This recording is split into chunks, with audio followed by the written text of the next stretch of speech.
Hello everyone and welcome to yet another live coding and chill. I'm your host, Johnny. Hope you're having an amazing week.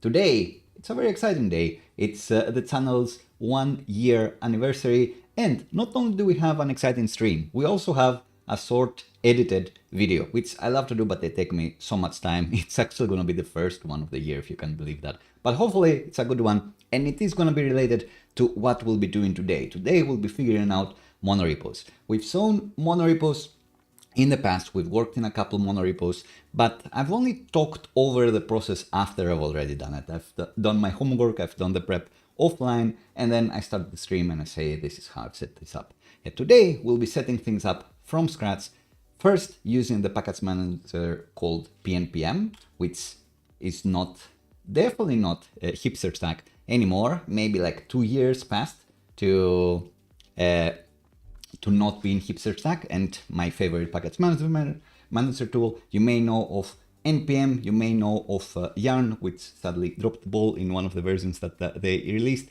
You may know of bun, exciting alternative as well, but definitely hipster stack at this point. pnpm is a legit solution that I see in many mature companies as well. So first we'll be using pnpm to manage our monorepo, then we'll be building up, not necessarily upgrading, but moving on to Vercel's Turborepo, which is their tool to manage working in a monorepo. Does a lot of cool things regarding caching and figuring out what to build and not to build, and can work with pnpm or npm or anything else you want. And Mike says, what are monorepos? We'll be going through this today. And Michael says, Notion deletes all workspaces in your country, useful for development. I haven't known of this. I wonder if Notion gave you access to like different databases, and then you had like an organization, a workspace database, or a workspace collection of databases. I haven't heard of that. I'll need to read up on that one. Notion, they're trying to do some plays, but not all of them are good for the users. Maybe they're good for the company. Maybe it's like a cost-cutting thing.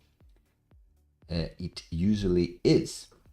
So to Mike's question, let's switch to full screen. You may remember from previous live streams, we've done the Travel Pocket app, which is an app that is using SvelteKit for the front end.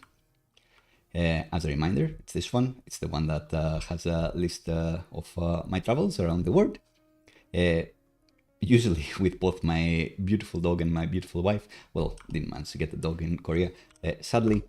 But the front end is in SvelteKit, while the backend, the CMS stuff, is actually a PocketBase stack. So this backend. And all of this code lives in the same one repository. That's why it's called a monorepo. So traditionally, maybe in older times, you'd have one repository for your backend, your CMS, and then you'd have another repository for your front end. And then there was this concept of having monoliths popularized by tools, frameworks such as Ruby on Rails, and Laravel and others. But that introduced its own problems. The good thing is that you have one place where you put all your developers in, and then they can find all the code they need to change. The drawback is then you have all one place where you have all your developers to go to, and that may lead to like blocking, breaking dependencies. It's quite a lot. And yeah, that was a Vue transition. Super fast. We've made it super fast, and goes frontwards and backwards as well.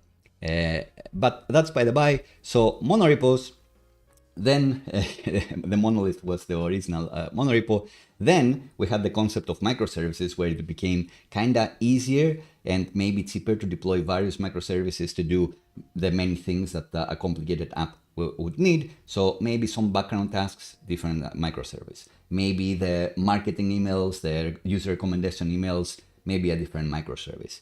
Maybe some stat analysis, a report every month, different microservice for reports, different microservice to render the front end, maybe different microservice to serve the admin front end, that sort of thing. That was good because it helped teams a little bit to not get in each other's way. It did lead to things where, oh, I want the backend microservice to be able to serve my frontend microservice. So you have different teams not being able to act independently, and then you get blocked by different teams, but it has its pros and cons. The good thing is that now we are at the point where you can have what is called a monorepo. That's not really a monolith, where you can have all of the code in one GitHub repository or wherever you have your version control, and be able to get the benefits of everyone needing to just have the one project to check out and potentially make changes to, while they won't need to build every part of the app. Like it won't become a gigantic build process because it's actually 20 microservices put together, and you won't experience that much of, oh, your deployment, your front-end deployment broke my backend because you also upgraded this dependency or whatever else. Mike is asking, do I use something on macOS to adjust audio volume of different apps separately? I'm using OBS, which is the open source streaming software, which has a thing where I can actually play around with the audio levels. And now I have my microphone normal and the desktop audio is at minus 50 decibels. So you should just about hear the background music, and if any other noise happens in my desktop, you will hear it, but mostly it's about the music, and you can break it down to have it be specific to the app, but that's a bit too complicated for me, so I haven't done it. And Mike asks, is having a Go backend uploaded to Vercel and a Svelte app that is pinging this Go backend called a microservice? So yeah, the Go backend would be a microservice. A microservice can be in any language. So it can be Golang, it can be PHP, it can be even TypeScript. It doesn't need to be different to your other things to be called a microservice. Can be anything. Any REST API can be deployed as a microservice. And we will be doing TypeScript today for both. You can use this for for different language projects, I guess is what I'm trying to say. When we do game dev in the future, I'm sure I'll have a directory for the actual game and one for the marketing side. And an interesting thing we'll do today, we haven't done React in quite a while, so we'll have like a Svelte frontend and a React front and mix those two together, even though they're both TypeScript. Just for the fans. So Supabase and Svelte means Monorepo, not necessarily, because Supabase, the Supabase code, where will it be living? Will it be living alongside your Svelte code, or will it live in a different directory? Supabase is a cloud service and you're running the Supabase stack using Docker. If you spin that up using a different directory that we'll show today, it could be considered a Monorepo. But you won't have any Supabase code outside of your Svelte project, so not necessarily a Monorepo. What else do I want to see? The Supabase code is all of this that you're using indirectly, or the Supabase library and all of those things. If you had built all of this code and you also had your Svelte frontend in the same repo, that would be a Monorepo. But now you're using at least 2 repos here. And you can see that many other companies as well are using Monorepos. It's often commonly used to share multiple packages. So there is the one Supabase repository, and they have here their various UI tools, I suppose, the configs, the CLI tools, like lots of those things they have here. And React as well, many famous examples of Monorepos where you have all of the code in one place, but the deployed packages are different. So Svelte is an example of a Monorepo.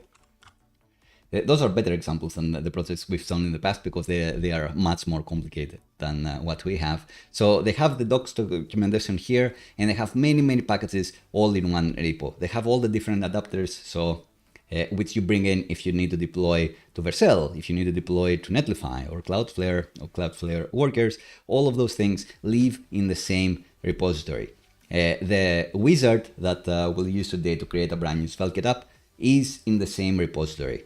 The Svelte package is in this repository, and having them all together helps people work together without needing to have and download and change and keep up to date all of these different repositories. But if you're only working in an issue that affects the adapter Vercel, then we have the cleverness to say, all right, only run the tests related to this, and you won't be blocking anyone else, because there are so many projects working together. If you have separate teams here, everyone is trying to do something about all of these, like doing bug squashing or feature improvements or whatever else. If you needed to ensure that everything else still works, that would take a while. Your test would take ages. But with Monorepos, you have ways to be able to ensure that if your change only affects your project, then only your tests are going to run. But if something is using your project,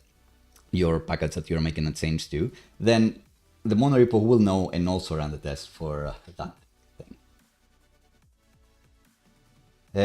Right, so let's start getting to it. Why would we do Monorepos? So this is a very, very complicated project. I imagine that most of us won't have like 10 open source libraries that people will be depending on.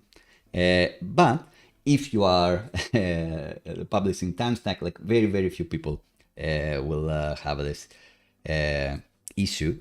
But a more realistic use case is the one that I'm showing, where I do have this thing, the Travel Pocket repository, where I want my CMS backend and my frontend to be running at the same time. And I just go to the root of the repository, run pnpm dev, and it just runs. I don't need to go to first to the PocketBase CMS part, run that, then go to the Svelte frontend, run that. These are the nice little handy things that save me time every time I try to build up the stack. Also, you can standardize a few things, like running Prettier on your TypeScript code and stuff like that. You just go to the root of the project, open that up, and that's it. So we'll go deeper into the things we can share between the mini repositories. Am I familiar with Strapi? Yeah, I'm familiar with Strapi. Right, so I think that's enough preamble. Let's set up first with just pnpm. So we will be able to have repos that we can all run, all the services, we can run them from the root of our Monorepo, or from the root of the repository, and they'll be able to depend on each other, but we'll be building up on that eventually. The first thing we're going to do is run all the dev scripts from the project root. That's very handy. Then we'll be formatting with Prettier just from the project root. That's also nice. You can add ESLint or whatever you want as well from that. Then we'll create a Fastify API backend for fun. And then we'll have all our frontend apps consume the one Fastify API, just to show that it is handy to be able to run all of these things together. Then we'll talk about the packages, which we kind of did, but we'll show them in real life and try to extract our Tailwind config to one shared package. So our React app and our Svelte app will be forced to have the same look, let's say. Then we'll upgrade to Turborepo. Fastify is TypeScript. We'll be doing TypeScript today. Then we'll upgrade to Turborepo and talk about caching wins that we can get during local development, and caching gotchas that we'll need to watch out for. Then we'll deploy to Vercel. You can use Monorepos with anything. It is Vercel that is working with Monorepo, but much like anything Vercel puts public, you can use them with any framework that you wish. And then we'll show how to bring in one of the starter projects that we have and run things through. And if we have enough time before the video premiere about how to deploy PocketBase, then we'll be doing even that. Or maybe we'll do Turso or a database or something like that. We'll see. But we're already 15 minutes in, so let's see. We'll go to our terminal, and I'll go to my code directory where I have like tons of code. Maybe the JOHNNIFY directory, really. And let's make a new directory. Let's call it something with Monorepos. I had like a great name, Monorepo demo. Did I have a better name for this? Probably not. So Monorepo demo it is. And we have pnpm here. Let's pnpm init to create a packet JSON. And open VS Code. Let's do like unlicensed for this one. Doesn't really matter. But let's be thorough. Keywords, what we'll be doing today. Monorepo, TypeScript, full stack. Let's not have any scripts for now. It won't have a main entry point because that's gonna be housing all of the apps themselves. Is there a VPS that offers a free tier like Vercel? I'm sure there's loads. The one I saw in the video is Fly.io. That you should watch the video for my my recommendations there, because they don't like me saying that. They don't like advertising what's like the free threshold or not, but they're generous enough. So the name of this can be anything. So you may notice that in the other one we've built, I just have it as the name of the whole project, Travel Pocket. If you're working at like a company like Zoopla, you just put Zoopla in there, and then everything else, the name, it doesn't really matter. And version doesn't really matter. This is just a packet JSON. We don't need anything else at this point.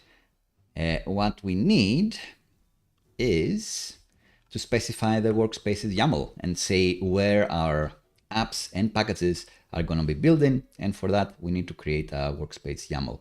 And a common one they have as an example here is this. So I wanted to copy the name actually. So at the root, we need a pnpm workspace YAML. And their example is that they have a key for packages.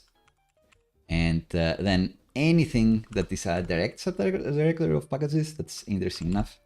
And any package that's a subdir there. So I will just say apps.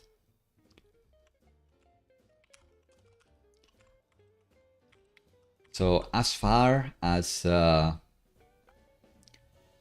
pnpm is concerned, everything on Monorepo is a package, but Turborepo kind of makes a distinction between apps and packages. Packages are things that apps may depend on, but apps won't directly depend on each other. So you wouldn't be doing pnpm add your API in your front end. You will be hitting it with a fetch request or something like that.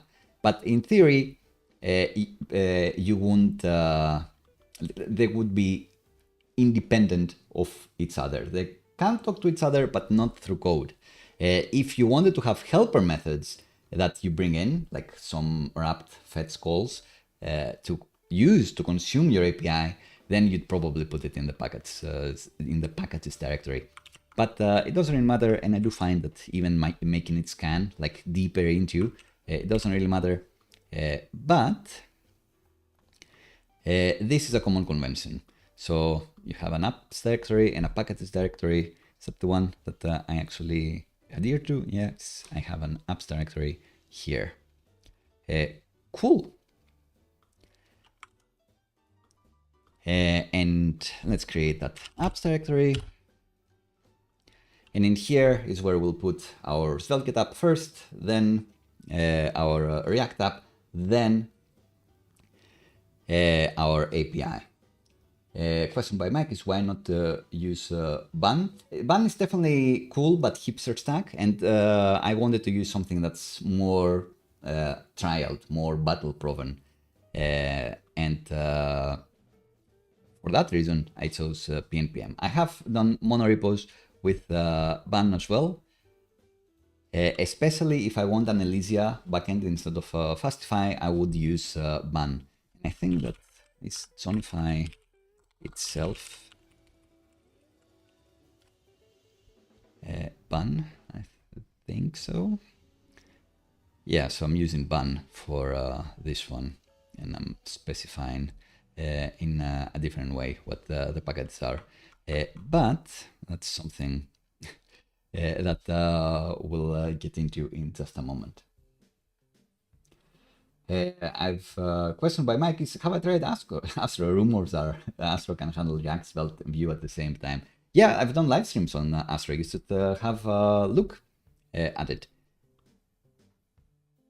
And yeah, the popular thing they have is micro frontend architecture, and they have the island architecture, not quite server islands there. Astro is cool. It's cool for some things, and I was going to mention it if when we go to the doc section. So maybe you have your front-end web app and you have like a documentation site, and Docusaurus is a popular one by Meta. Has a cute thing, but actually what I would be using, and maybe recommending, I haven't used this one, would be Starlight, because the benefit of Starlight is that because it's Astro, you can use Svelte or Vue or React and mix everything. And I sometimes do React content, usually I do Svelte content, but Docusaurus is based on React, it uses React components. You can have Markdown and you can show Svelte code and all of that, but it feels with Starlight I'm more flexible in embedding Svelte components and that sort of thing. So that's the one I would use here. So have a look at that one. Have a look at the Astro live streams we've done way back in the past. Astro is cool, depending on the app you want to make. If it's an app that needs more API work, more like fetch requests, like form submissions and stuff, that's where I'd go towards SvelteKit. More complicated apps towards SvelteKit. If you want to build a chatbot, I would use SvelteKit. If it's mostly content like blog app, then maybe I would be going for Astro in general. It is cool, and it is a way to learn about micro frontends and that architecture, at the very least. I did have a diagram here. So commonly in a monorepo, we'll have the apps directory, and what I like is to have the apps, the web app, which is usually SvelteKit, but could be Next.js or Astro or something like that. And I have the apps database directory, which spins up the local database implementation. Here's where you could have more database code as well, like migrations and seeding and that sort of thing, and keep them separated. But the beauty of the monorepo would be that you just run the commands at the root of the repository, and you don't have to remember to run everything or run multiple commands. Just pnpm dev and you're there. Another example would be that you can have your marketing app, and then the actual app for logged in users, and yet another app for admin users that could be like your admin dashboard full of stats and that sort of thing. And they could all live in the same monorepo. That's a common pattern.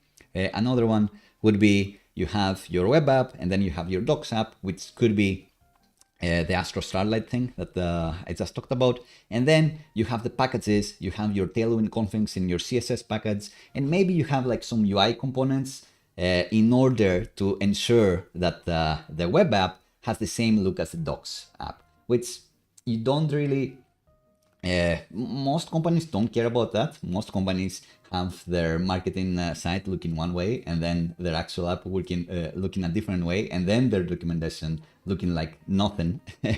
They just look what they just put up a swagger there, and that's it. But if you do want to do that, that's one way to establish cohesion. You would be exporting the Tailwind configs in this package and bringing them in on both of those apps. You could have some UI components that you share across your web and your docs app, and you could even have some marketing emails or transactional emails that you have like this. And the final example here could be that you have your web app, you have your API, which maybe you want to be not, you may not want to use SvelteKit as your API or Next.js as we've talked in the past, because you also have a mobile app consuming that API. So you just want the entry point to be here. Maybe you want it to be an Elysia server and be super fast using Bun behind the scenes, using Bun instead of Node to serve the API. I don't know what you'd be doing there. Maybe the API will be Python, maybe it would be Golang, it could be anything. But you'd also have something that spins up the local database, and that's fine. And you'd also have an ADRs directory. ADRs stands for Architectural Decision Records. And that's where in big companies, very often you would be documenting why you took this decision. And you'd be saying, we investigated SvelteKit and Next.js and we went with Next.js or SvelteKit, or that was the reason. And we investigated having the API be inside the Next.js app, but we actually went with having a dedicated API. And we investigated Fastify and Express, and we went with Fastify. That's where you would be keeping all your architectural decision records. So future engineers and future you will remember why you made that choice, and avoid some meetings in the future. It's like, oh, why did we not choose like Elysia instead of Fastify? There could be like, all right, we did this thing for a reason. Everything happens for a reason. It didn't randomly happen. We investigated and we went for that. But it is like a bit of an advanced concept. What we'll be showing mostly today is these two examples where we just have a couple apps that can run together.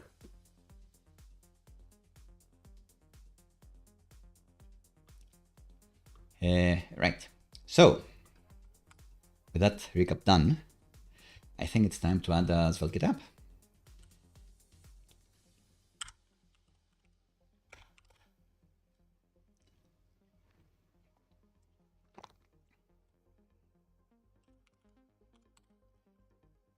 So let's create a SvelteKit app. We'll create it like always.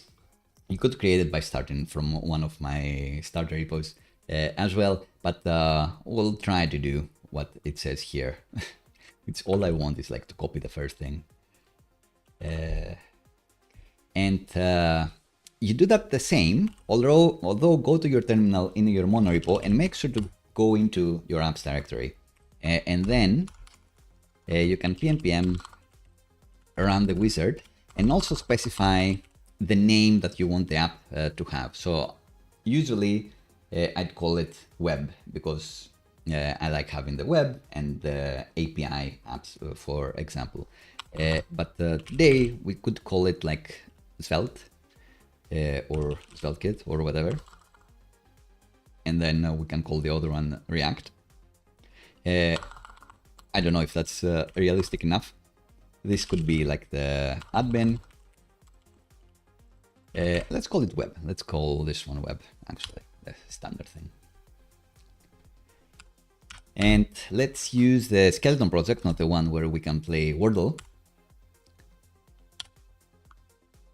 Yes, with TypeScript. Add this lint, Prettier, not playwright because usually we bring it in ourselves. vtest, Svelte 5 preview. Sure. So I'm wondering which version of ESLint they have.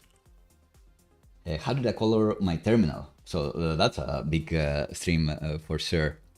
I am using iTerm, but I'm using a couple things on my this, and I think something called Starlight, Starship, as it happens, to make it have these nice colors. Thank you for noticing.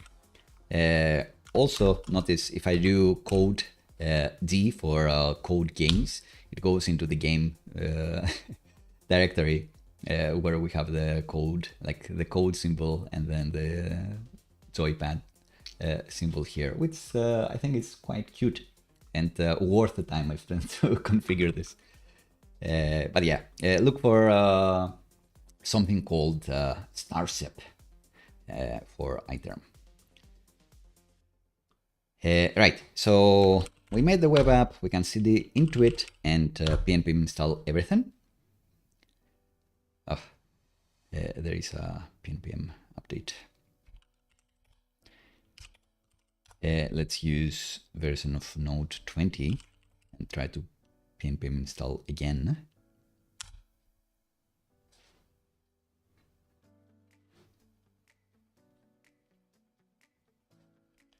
Cool. And let's see what we got. So in the web app,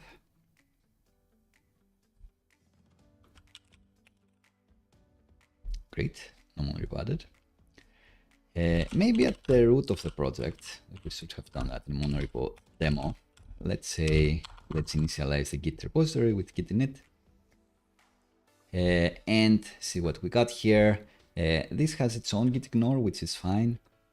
We will need to add one at the root of our repo as well. So let's add it here for now. Maybe not. Let's say that we'll ignore not modules. That's it. And this Valkit wizard gave us quite a few things.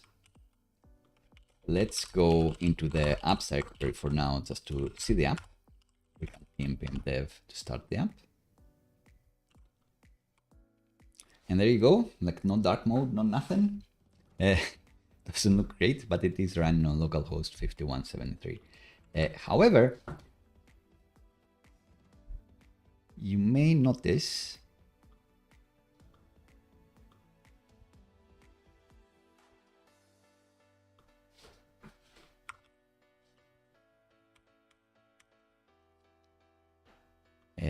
where are the node modules living?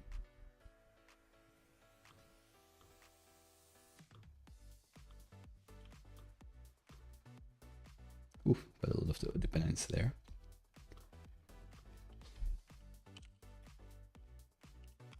So even if I pnpm install into the root of the repo or pnpm install in nested in this directory, let's remove node modules and try again.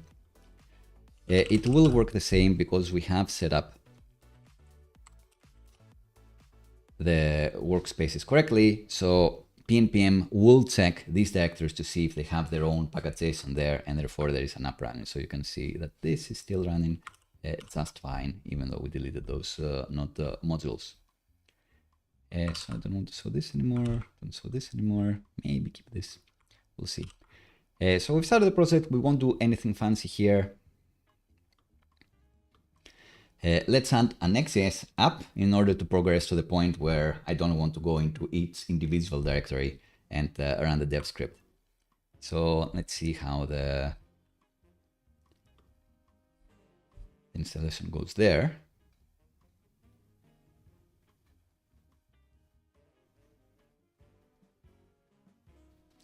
It will create a folder with the project name. So again, let's go into our apps directory inside the Monorepo. Maybe do like a little commit. Let's say that we want to add everything.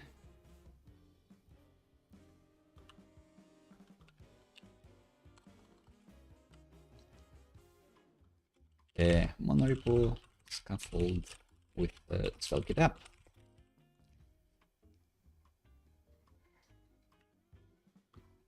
Commit that. The thing that maybe I should have shown is hot reloading. So let's try to set that up.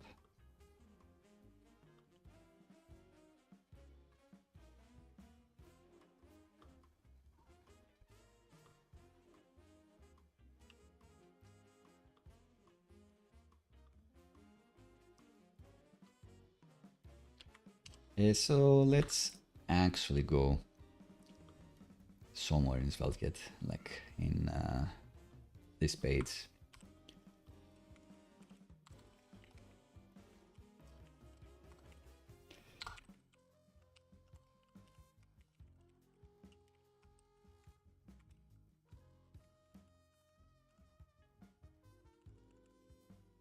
Visit the channel for more.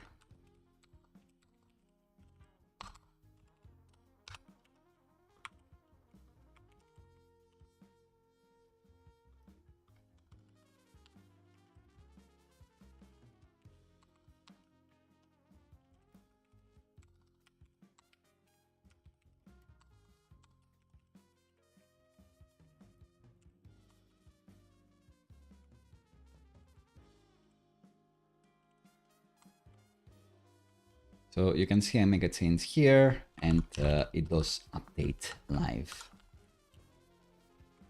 So hot reloading just works cool. It will be the same with the Next.js app, I'm sure.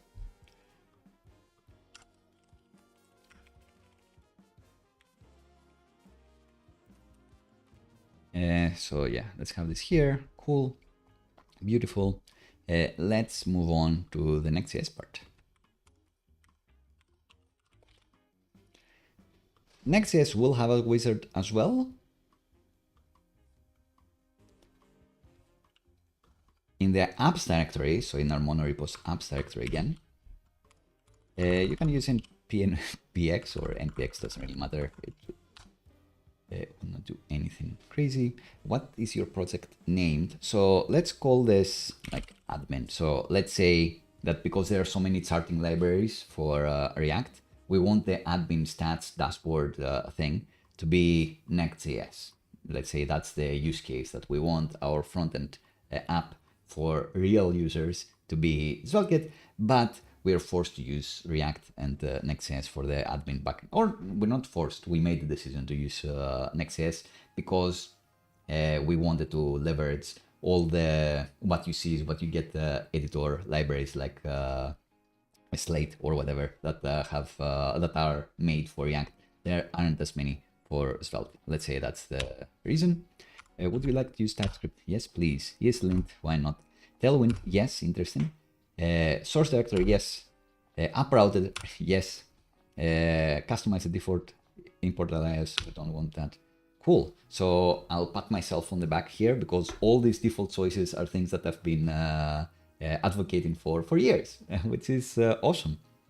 I like to say that I'm almost always eventually correct, which does mean that sometimes I change my mind about things. I get told that I got something wrong or I didn't know about something.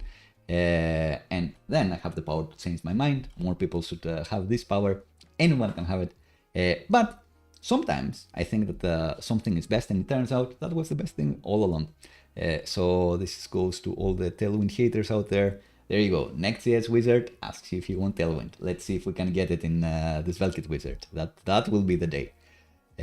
Right. So this has created the admin app and even installed the dependencies, hopefully using pnpm. So it created quite a few things. The things with Next.js that I like is using a source directory. It'd be insane to not have a source directory. I think that's something I didn't like about Next.js for ages. Now the default is to have a source directory. Awesome. And it's using the new app router. Great. And Tailwind. Amazing. Cool. So let's go into that directory, the admin directory. And pnpm dev here.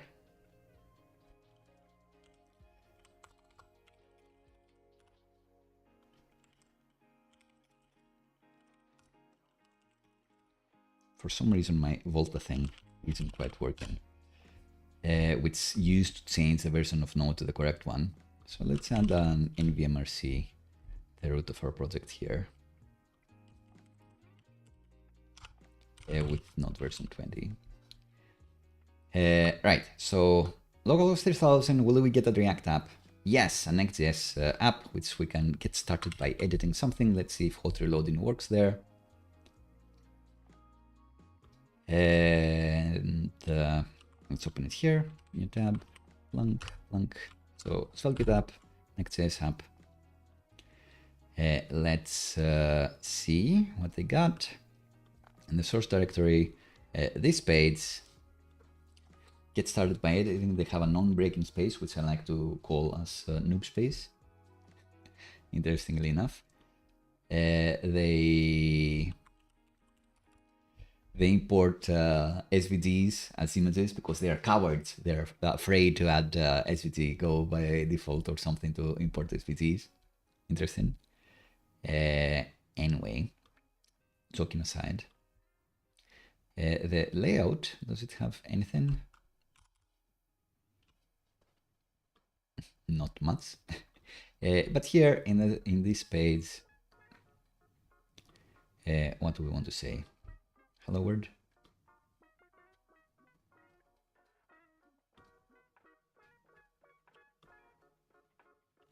We don't want this.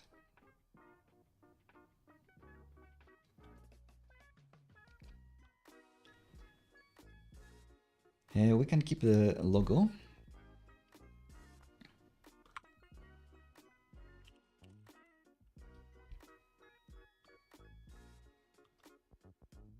Let's do the YouTube channel stuff.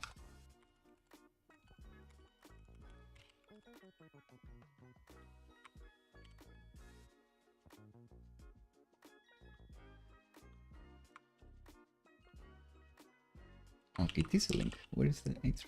Here.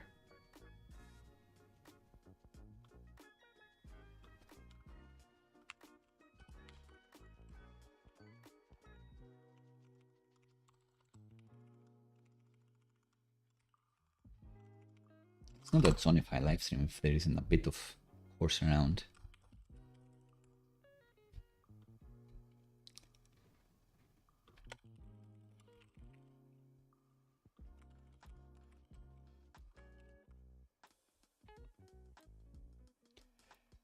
Cool. I don't need the rest of these buttons. Right. Interesting.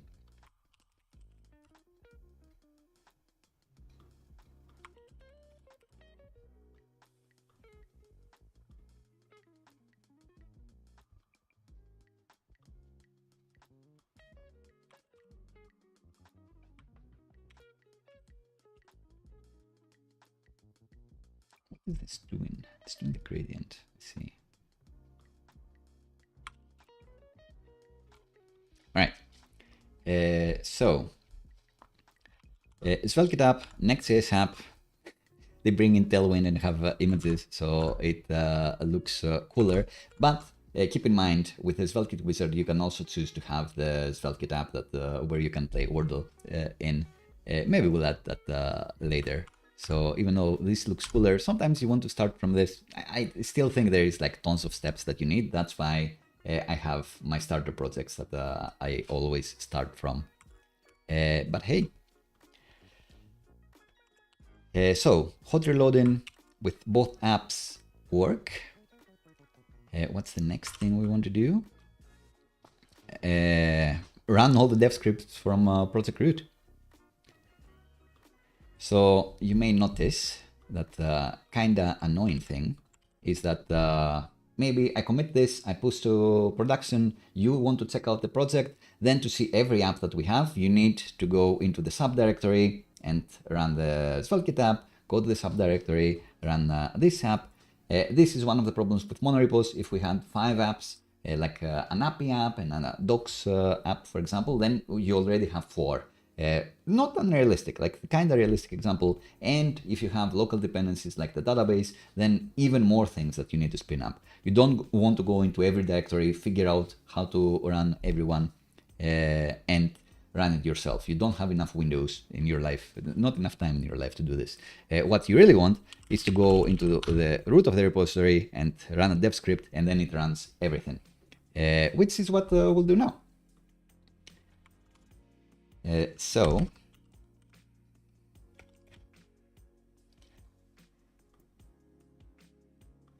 We have an Next.js app, the admin app, and we have a Svelte app, the web app for users. And what we want is to just go to the root of the repository and run pnpm dev. We don't want to go individually to each apps directory and run pnpm dev there, because that doesn't scale. Even if you just need to hand down 2 directories, that's a lot of work. This time adds up, even when you have just 2 apps. And if you have 5, like completely unusable. So how do you do that? First, you need to define the script in the root package.json. So we want a dev script here. And then we want this script to do something. So as it happens, the way it works with pnpm, we'll be using Turborepo later, but for now, you can specify the recursive flag, which will look into the workspace apps and packages, the workspace packages, and try to run that same command. So here we want pnpm r dev, which in theory, let's have a look at the other packages. The SvelteKit app has a dev command that runs vite, and the Next.js app has a dev command that runs next-dev. I think there is a config to run Turborepo, turbo build there, but doesn't really matter. Anyway, the idea is that our root package.json will be recursively running all of these commands, which is great. So let's see if it works. Great. So run this, and indeed we can see that these things still exist. If I kill the server, it should kill both of them. So you can see that this doesn't exist, this doesn't exist. So I'll run it again. And backup. So no need to hunt down directories, just do this and it works. Beautiful. And there is the parallel command. You may notice that it finds the admin packets first because it's alphabetical, waits for that to run, and then runs the web packets. So we could also pass the p flag thing after. Parallel.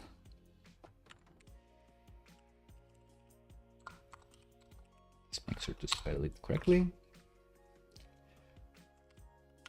And now we'll try to run them both.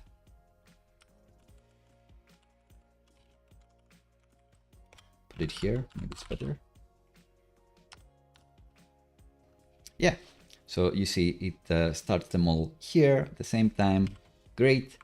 So we don't need to do stuff in specific directories anymore. You check out the project, you pnpm install, and then you just do pnpm dev, and everything will be running for you. This is beautiful. And because it is using the dev commands from behind the scenes, hot reloading still works. You can see the exclamation marks are getting added and removed just fine. As if I had gone into each individual directory here. And I get the log output as well, which is neat. Right, so this was it. So I think this is already like a huge win with working with a monorepo. Just being able to check out the project, pnpm install and pnpm dev, and it's running locally. You don't need anything else. That's the heart of what I'm trying to do today, because I don't have a million packages that I want to deploy, which is another great use case for monorepos, just not the one I encounter often. And for now, let's see how we can add formatting with Prettier. As an example. So another problem with monorepos used to be, how do you ensure that they have a consistent style? Or if you have microservices, for example, if you had different repos for each microservice and you had 5 different repositories there, how do you ensure that they conform to the same style? How do you ensure they conform to the same like ESLint rule and Prettier rules and all of that? Which doesn't feel that important, but you could go in a place where in one microservice you have JavaScript with semicolons and one where they don't, and it just looks a bit weird. It's one of those little things that do add up. So let's see how we can run Prettier from the root of the project. And first, I guess let's add Next.js.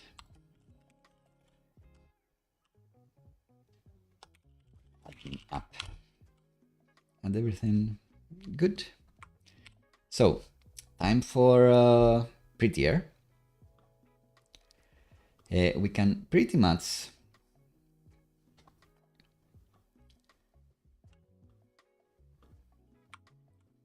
take, don't need this Prettier ignore. Maybe we do.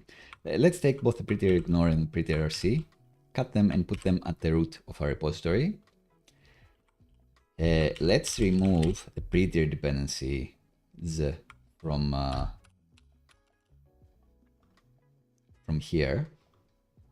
I guess they do have scripts here that do depend on them, so that's kind of fine. But it will be a workspace dependency. So let's say that linting is not going to be doing Prettier. Let's remove the formatting and let's say no Prettier dependencies here. What we are going to do is go to our root repository and add these dependencies. So dev dependencies, the two Prettier dependencies here. Remember, the plugin is Svelte one. Even if just one of our projects has Svelte, we need this plugin for Prettier to work, because in the Prettier RC we are specifying this plugin. So now we can take inspiration from the format command that we just stole, and in our root package.json we can say format and write everything. And let's try that and see what happens. All right, it seems like it hit quite a few things, including .SvelteKit. So that's interesting, and .next. So anything that is in a git ignore next to your Prettier config will not be Prettierified. So we may want a git ignore. It's kind of like this actually.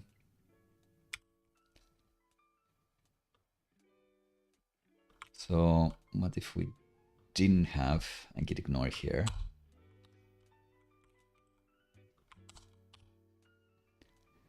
And our root git ignore actually had all of these things. But also the next stuff. It's going to be in any directory. Let's see if we try to format again. Yeah, it doesn't look at the ignore directories anymore. Everything is fine. Everything is good. So that's Prettier brought in. I don't particularly like changing like the print width. Trailing comma, for sure, you want them. Just to all. Or ES5 at the very least, which I think is the default. Use tabs. I've been told this is better for accessibility, so I do it. Single quote, I was doing PHP before, where single quote versus double quote is different, so I do it as well. Trailing commas, sure. Bracket spacing, I say false because they look like arrays then, objects, like here, which I think is cute. Print width like bigger because we're doing TypeScript, I guess, sure, doesn't really matter. But then I can format again and these things will be affected. Bracket spacing is this, like usually objects like have a space between the curly and this, but arrays don't, so I don't know, it doesn't really matter. The important thing is use Prettier with your project. Right, so another thing to remember, much like we need the Prettier plugin Svelte, because one of our apps is using Svelte, so for Prettier to understand this, we need this plugin. There is another cool plugin for Tailwind, this one. So, because I know that at least one app will be using Tailwind, let's add this one too.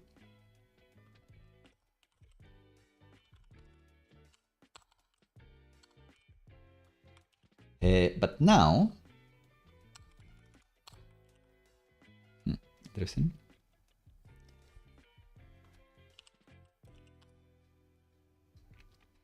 But now, if I try to format, it will fail because we cannot find the plugin, Prettier plugin Tailwind CSS.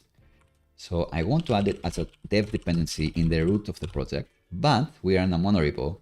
So usually you don't want to add direct dependencies to your Monorepo root only when you're doing this beginning scaffold like linting and Prettier stuff. That's when you will want to add dependencies, and when we're doing the Turborepo stuff later, I suppose. But because usually you don't want to do this, you need to pass in an extra flag, which is -w for workspace. So now it will actually bring in this plugin, and then we can format in peace, and it will just work.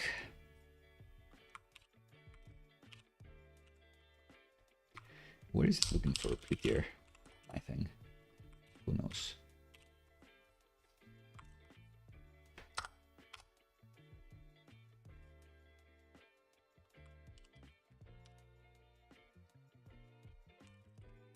Let's reload the windows, if that helps. Yeah. All right. So VS Code wanted to add the bracket space in here, but reloading made it work.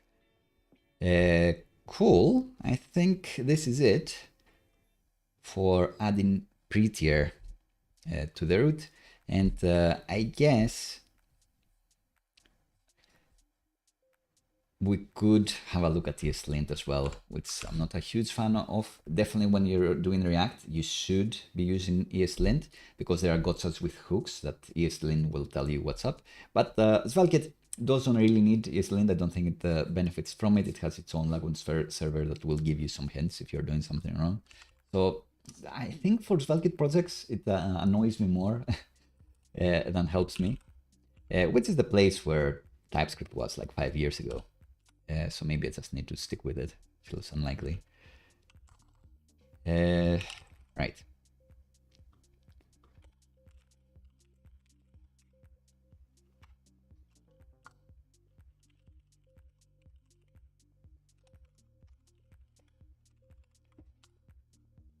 So we've done this, and I guess bonus thing.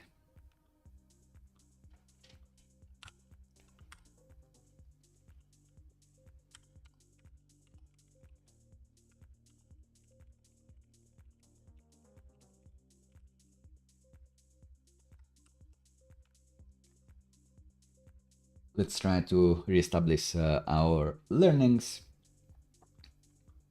So let's say we want a lint script for all our repos. The way we've set things up, if we go to the SvelteKit web app and run pnpm lint, it will run ESLint and it will just work because they are cowards and they're still using the 8 version of ESLint, not the 9 one that needs a big migration. And if we go to the admin and do pnpm lint, we run this, it's fine. It is complaining, it's like, oh, your TypeScript version is too new. Like something may go wrong. Anyway, as we said before, we don't want to do this. We want to go to our Monorepo root, just run pnpm lint. So that's not working now. How do we make it work? In the Monorepo root, in the package.json there, we can create a lint script.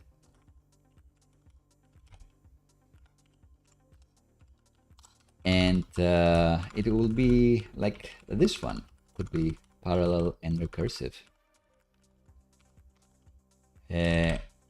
Or can be sequential. Maybe that's better. Who knows? Depending on how many ESLint problems you have. And this will find the recursive, will find the lint scripts in all of the apps that we have created, all 2 of them, and will run them in parallel. So let's see if that just worked. pnpm lint at the root. Great. Works perfectly. Cool. So this is the one that maybe you don't want it to run in parallel. Like it will take longer, but at least then it's a bit clearer where the problem was, if there was a problem. Not sure. We'll do them parallel for now. So just a quickie here. Any questions so far?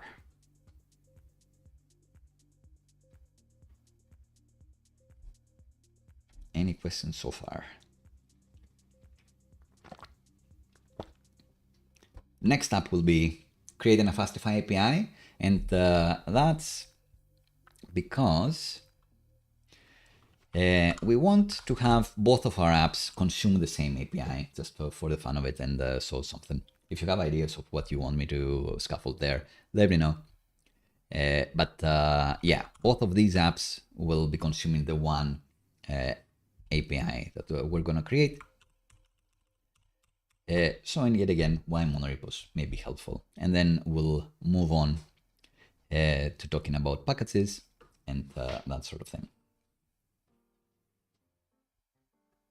So let's do it.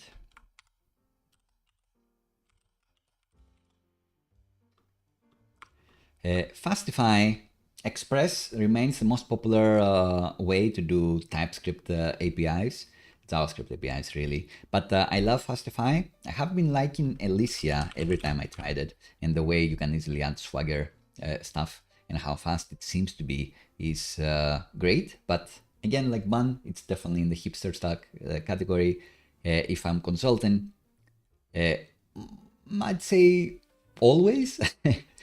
I would say just if I'm consulting, always I will say use Fastify. It's like Express but better, and still gives you things like Swagger. It's more modern Express. But if I'm doing the project myself, the prototype or the MVP or whatever they want me to do, if I'm getting hands-on with this more, I may experiment with Elysia, because then I know I can trust myself to Google enough and read the docs to create an Elysia API and then hand it over and be like, here you go, hipster stack actually works. Anyway, let's run their wizard, which says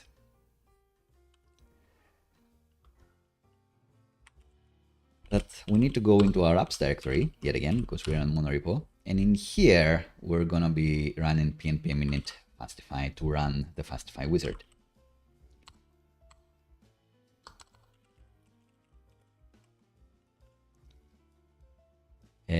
We need to be in the directory already, so even further in. Apologies. So let's call this API. Let's create an API directory, apps API, and in here we want to pnpm init Fastify. Is it create? Pnpm create. It's the same as npm init, apparently. All right, so it created quite a few things.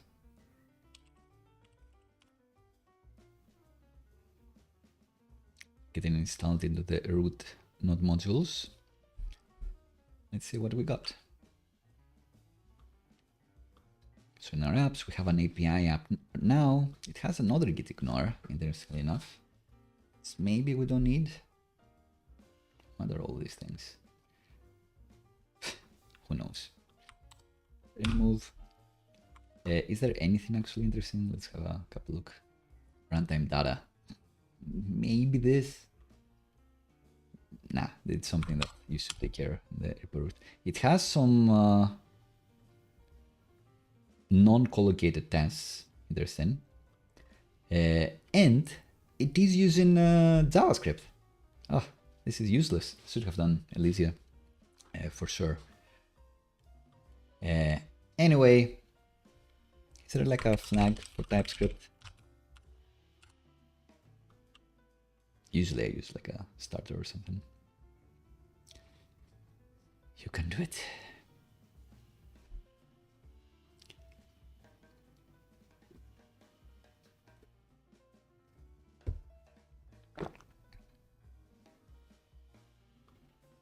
Ugh. It's saying do it manually.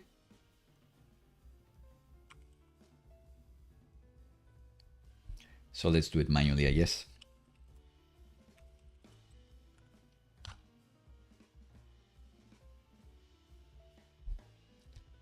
And then go to the packetization. Oh, that's not great. Maybe I should.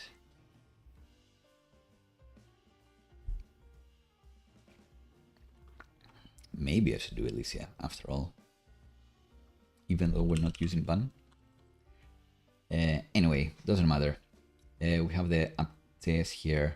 The dev thing, it is gonna try to start this. This is fine.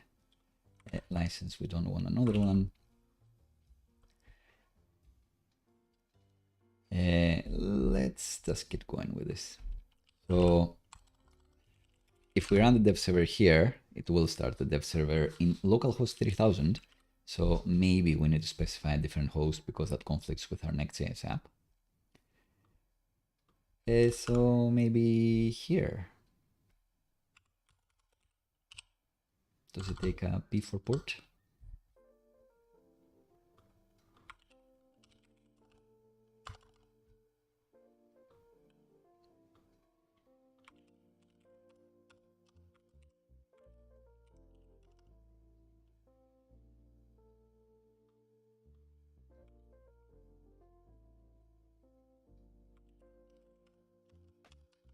Port.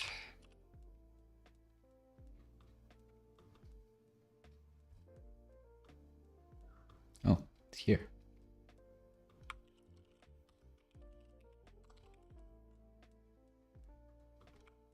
Is it? It's not. All lies.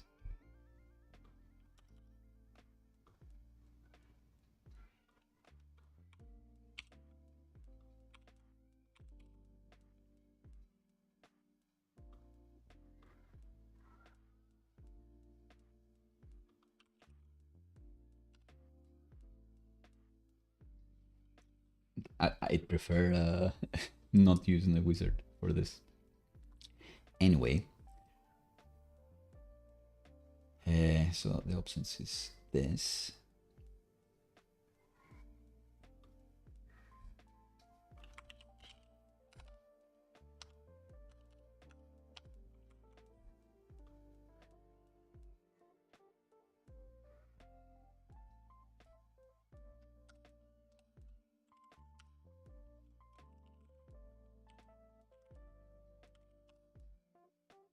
All right.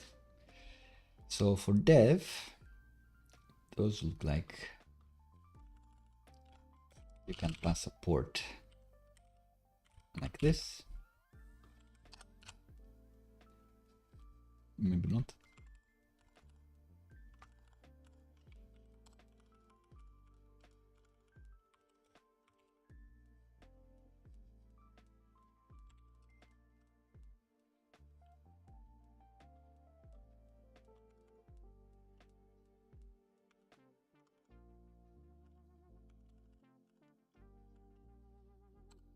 Log level info, I guess it's what it has there.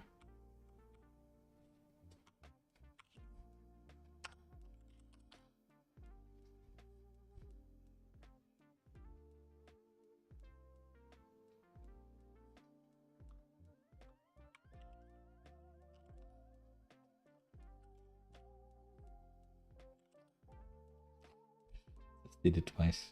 That was the problem. Whoops. All right. So can go back to the root and pnpm dev, and every app is going to be running, including, oh, this was running already. Every app is going to be running, including the Fastify one this time, 3030. So if we go to localhost 3030, we get root true. That's something.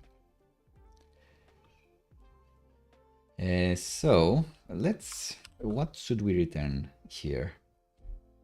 What should we return here? We have the Fastify app here. We have the routes directory, I guess. Let's get in this example URL. Sure. This one just returns root true. Sure.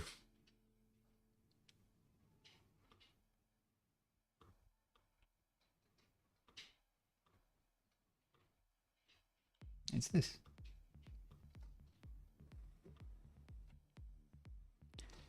So what should we return?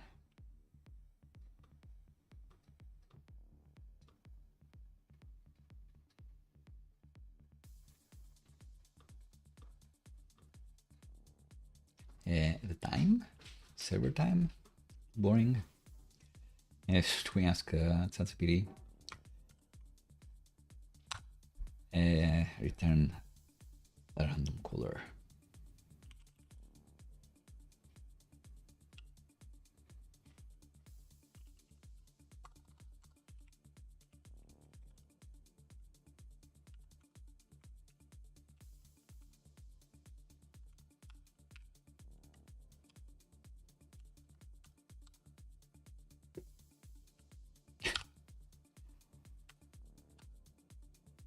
It's about time I got out of that cookie. Wow. Cool.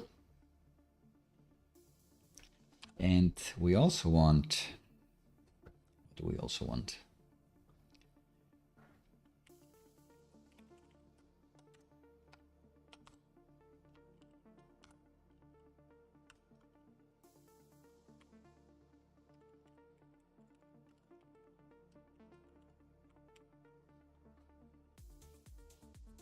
All right, so now if we do a new tab here, not Google Lens, I just want to regularly go to localhost 3030, and then we have a fortune spat out to us.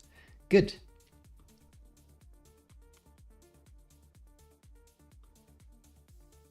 So let's have both of our frontend apps trying to get a fortune.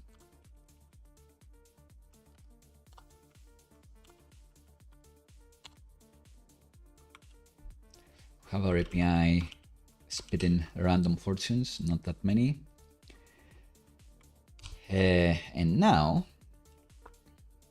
let's do the SvelteKit one. Do we know how to load data with SvelteKit? Of course we do. We need a page.server.js. And we need to export a load method.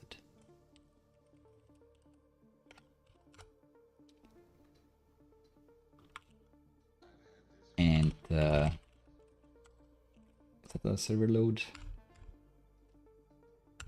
Wait, server load. Great. Wow, on Prettier I forgot the most important thing. Semi-false. Stand it. Sorry, that's gonna be a formatting thing. Formatting comment. Everything's in this.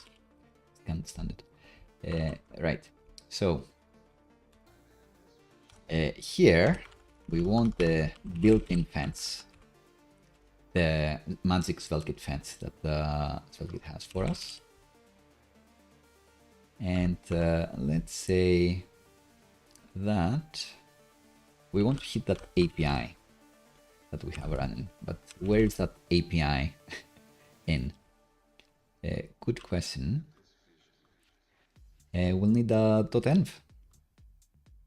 So in here, in our .env,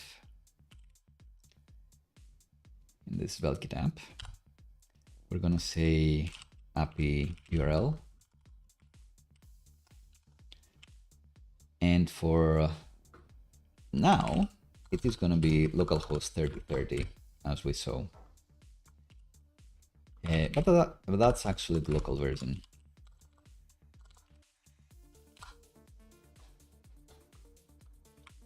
In real life, we'd be deploying this, who knows, somewhere, maybe in Vercel. So it would be like Monorepo demo api.vercel.app or whatever that would be. But we'll see that in the future. For now, let's say that this. And we want to bring that in.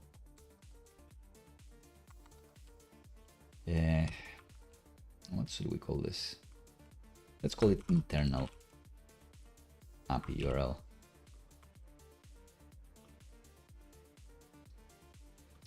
But let's call it demo API URL. Maybe a bit better. So we can use that.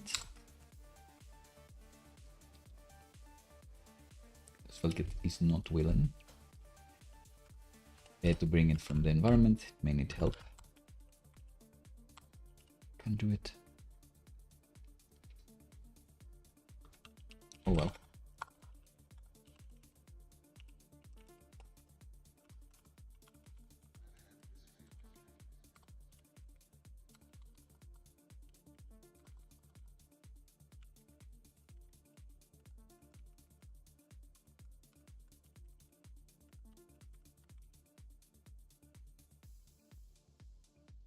Is that correct? Let's see. Environment variables, blah blah. It will read them in .env. Sure. Did I write it .env? Is it the correct directory? It's not. That was the problem. In the root of this FileKit app, so in web.env.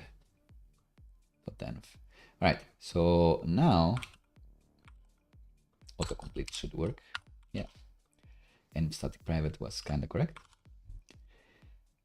And we can get a response from here. Should we stream the response for fun?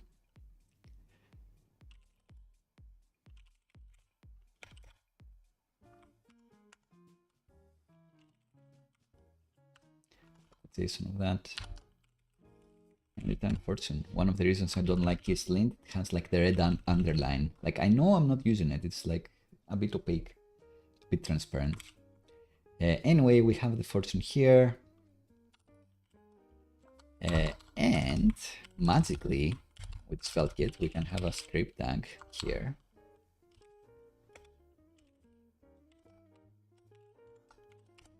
And you can get the data magically from props. This will get anything that's returned from load methods. So it should know that we're returning the fortune here as an object. So now we have a project, a fortune here. That's a promise of anything. We know it's going to be a string, but hey.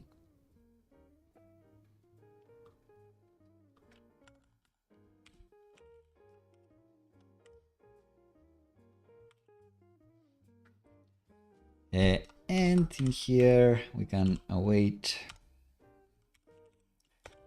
data fortune.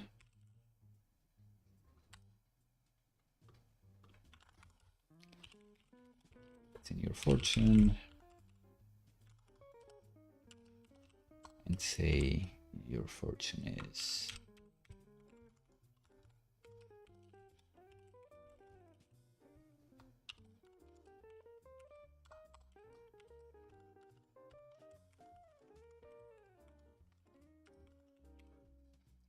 all right. So in this SvelteKit app, turn error. Why does it bring in like various things? All right. So your fortune reads, since it's your ally at the moment.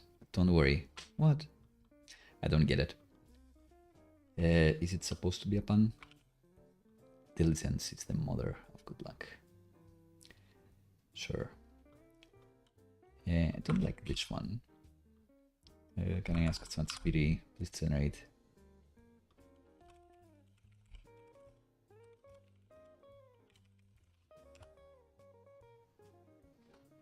More fortunes.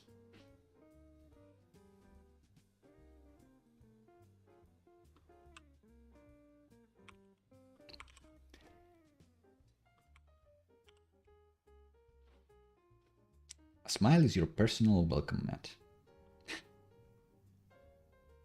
Competence like yours is underrated. All right, so we hit this API in our SvelteKit app. Great. That was our goal. After all, let's do the same thing with our Next.js app. This one. So maybe the same thing. We will need to have a .env and .env.local here too. Let's copy them and paste them. At the root, right?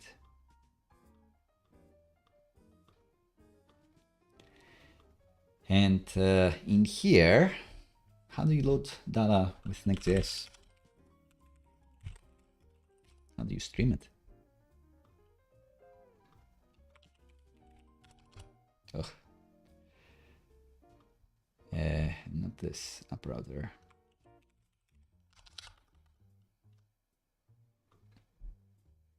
Loading, great. We've gone through this when we did the next learn stuff.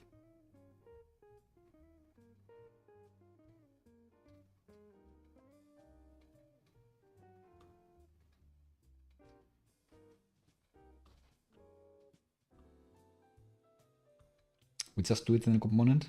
Fair enough.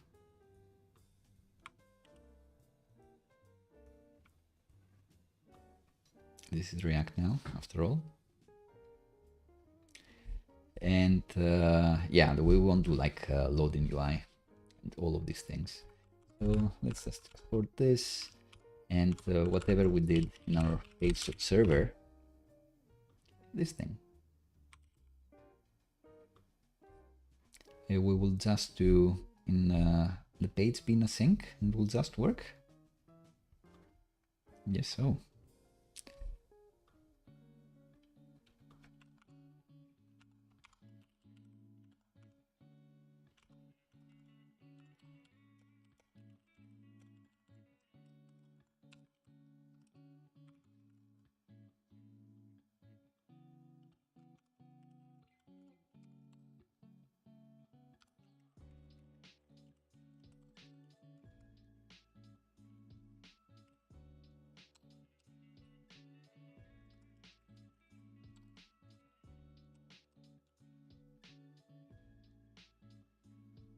This one will bring them in, maybe not. Let's see.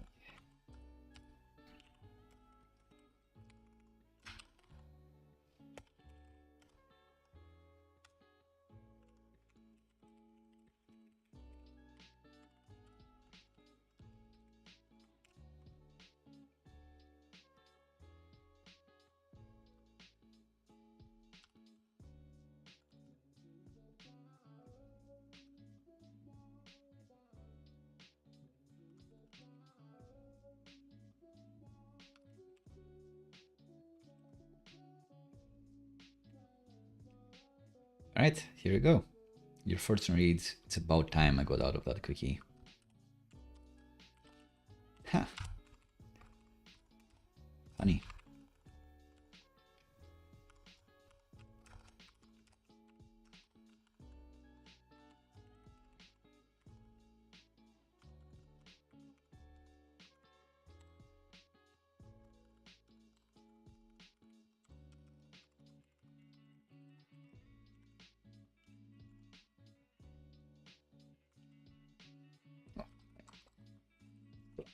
React. Sir. Did it again.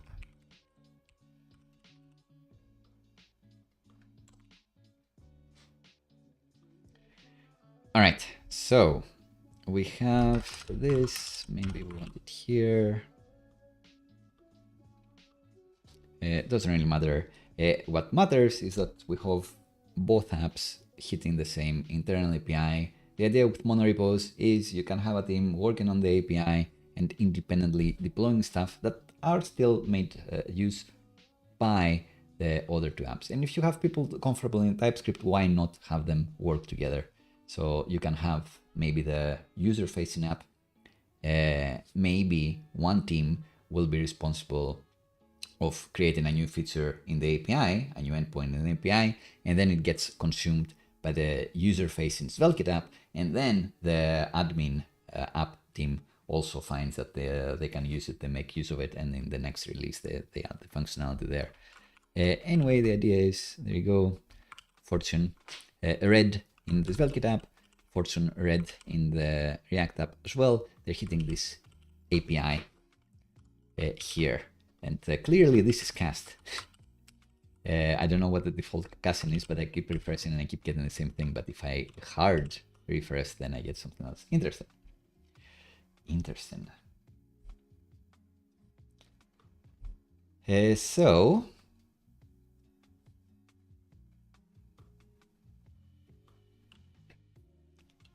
feature add the common API. And as I said before, you can definitely get away with just having a meta framework like Next.js or Svelte, and that's it. But if you want a mobile app, that's a great sign that you probably need a dedicated API that will serve both your meta framework Svelte web app and your mobile app. So with a Monorepo, you could have something like the web app, and then the React Native maybe mobile app, or even the Kotlin Android app, the Swift iOS app, you can have them in the same repo, and make sure that they all work in conjunction with the API that you also have in the same monorepo. And it wouldn't matter that the Swift iOS app would be written in Swift and the Kotlin app would be written in Kotlin, although it's one of the reasons that most companies would go with React Native, in that they feel like, oh, I have the React developer anyway, we're doing Next.js, they'll be more comfortable with React Native, so why not have that one be in the same language, so to speak. Right, so packages.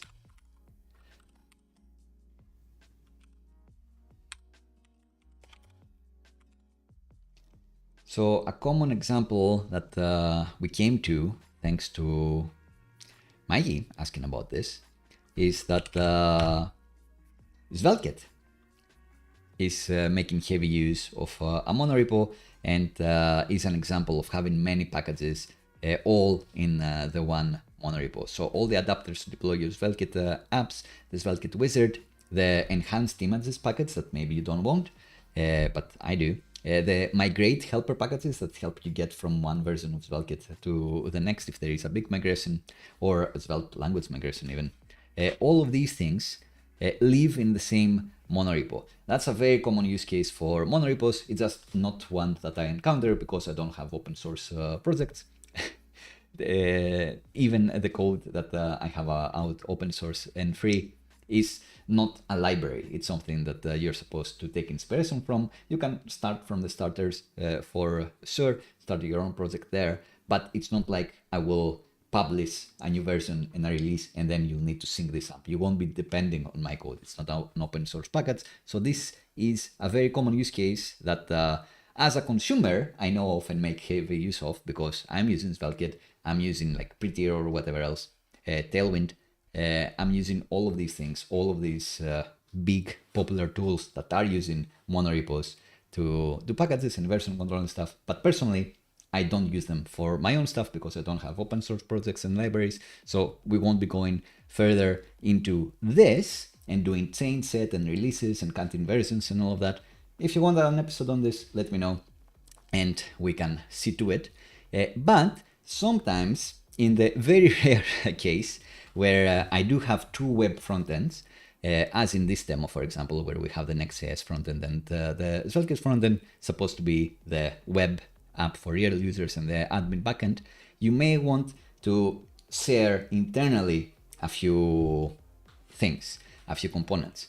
For example, here, I would want to bring in Tailwind into the Svelte app as well, but then would I have like two Tailwind configs that look very similar and two app CSSs that look very similar? The Next.js wizard did set up Tailwind for me, so we have this. As well as the globals CSS here. That is essentially setting up Tailwind, plus a bit extra. Would I need to copy paste like these things? Not the end of the world, but then if I bring in SADCN and SADCN Svelte, then I would need to remember to update the Tailwind config like SADCN likes it on both places. So it's tricky, I would say. It would be better to just have the one package for this. But again, it's a borderline use case for packages, and I'll just show it so you'll know where we're coming from. The common use case is you have many open source packages that potentially depend on each other. That's where you'd be using this the most. So our problem is we want Tailwind in the Svelte app, but we don't want to repeat these configs. But first, let's set up Tailwind with Svelte. Do they have like a Svelte example?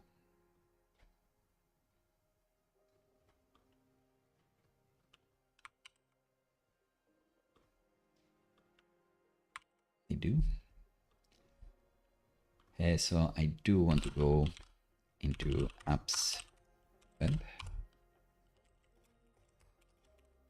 bring in Tailwind CSS, post CSS, and auto prefixer, and and initialize Tailwind.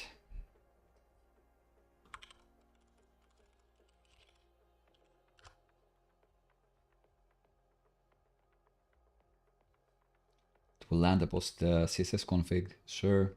Tailwind config, blah blah. And then the content will be a bit different.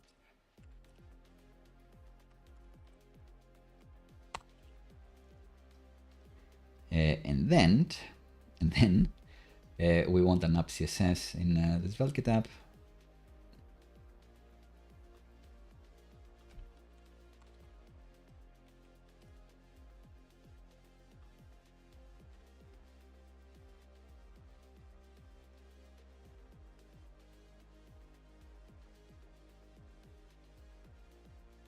And remember to import it in a layout file.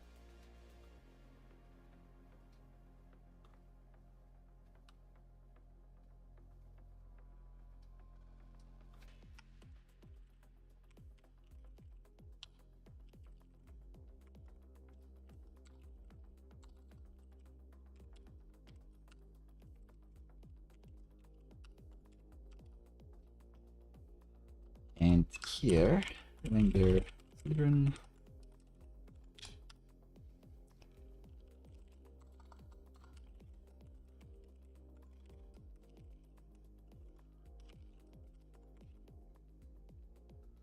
Svelte 5 stop.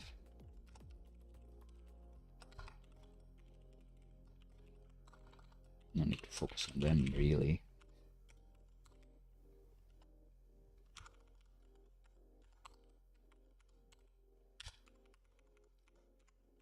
Doing my stream organization here, I didn't expect that to be doing a Tailwind setup so quickly, but hey. Cool. So Tailwind should be here. Let's prove it by doing the same thing. Putting the foreign soon inside this thing.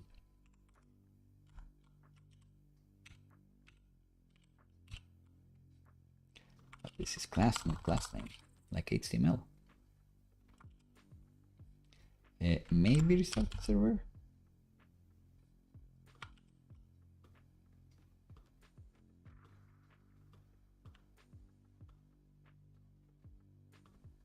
Oh, in the app CSS, of course, we need the Tailwind stuff. I didn't put them in. All right, so Tailwind reset is in, and we're bringing in that stuff. Cool, so Tailwind with SvelteKit setup. Kind of quickly, let's look at the the Next.js app and see what they have here.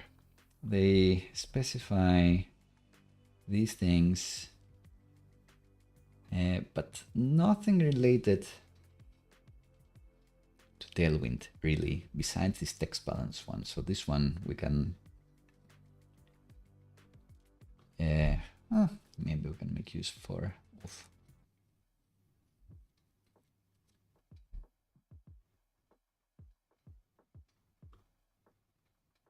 Layout doesn't have much.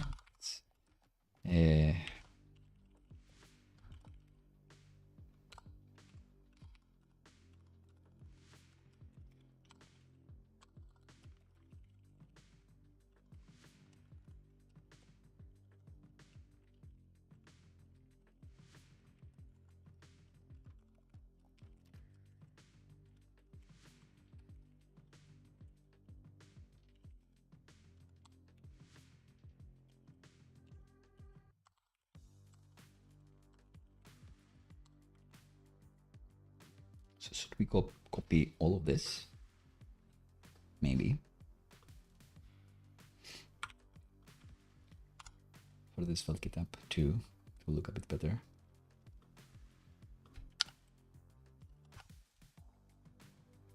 Wherever it says class name, class, here it just says SvelteKit.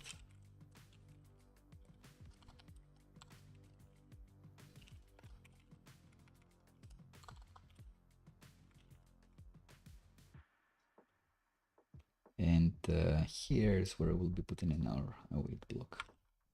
We don't want this.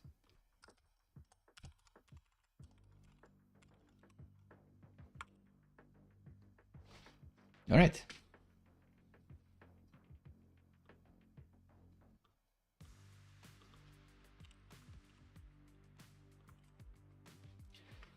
So they look kind of similar, but you'll notice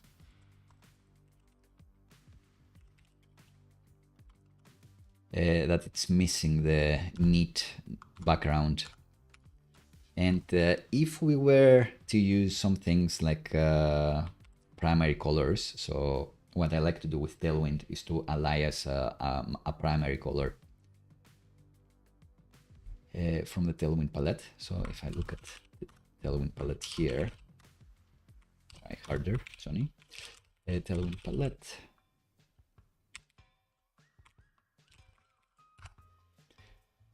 Let's say as usual, usually with purple or orange. Let's do purple, violet. And let's say our admin app, we're saying that colors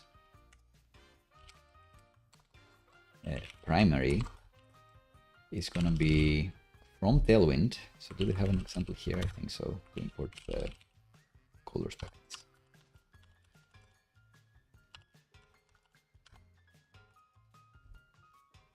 From here.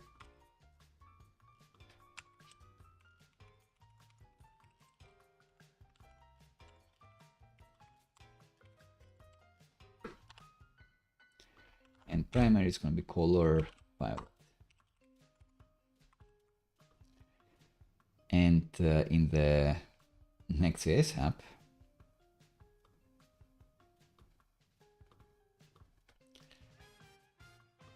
let's say that YouTube here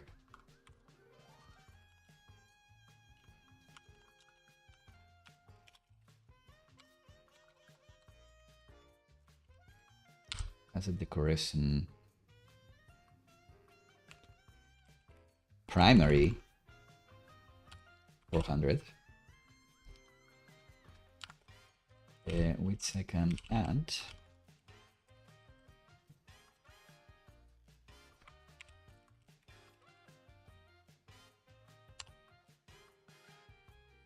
maybe decoration 2.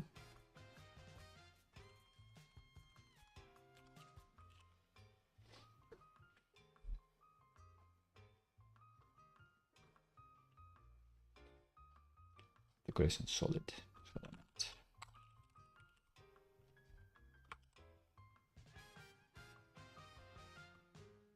Maybe not.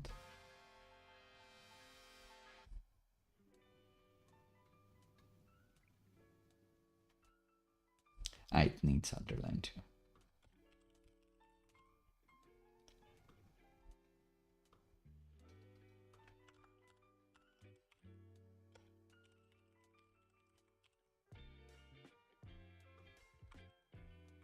Looks the same. Anyway, the point is we have this subtle purple. Let's make it less subtle purple. Underline here. We can copy all of these classes to the SvelteKit version. Here. They should look the same, but they don't because we haven't defined the primary key here. We haven't defined anything. So all of this will be looking a bit different. And I don't want to do things in two places when I can avoid it. If you want consistency, you can do the trick that we are about to do now, which is have a shared utility package for CSS stuff. All right, that's the preamble. Let's do it. So, what did we do here? Quite a lot of stuff.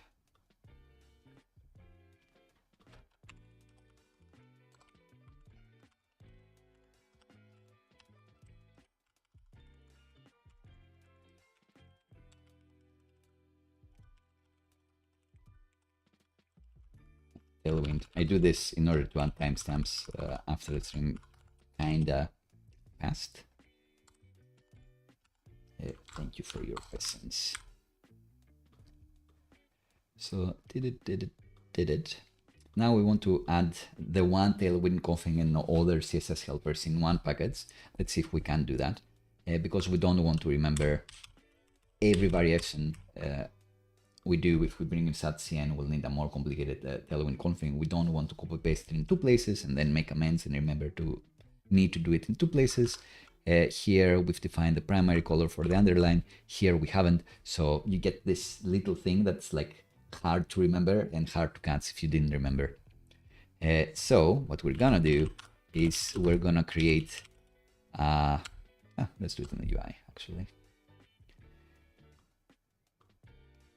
We're gonna create a packages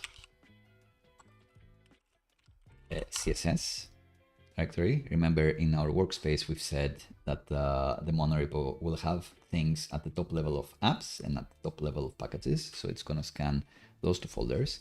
And in there, we're gonna initialize the CSS package. And we don't need to do like mad stuff to it or test it or anything. We will need to export an entry point, and maybe let's call it @repo CSS. It's a convention. Let's say that's version 0.1. And what it will actually be exporting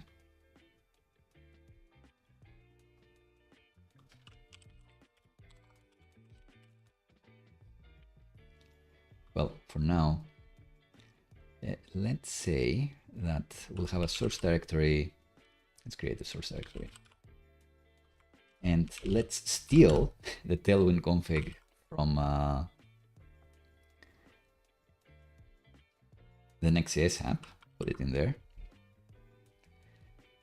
And the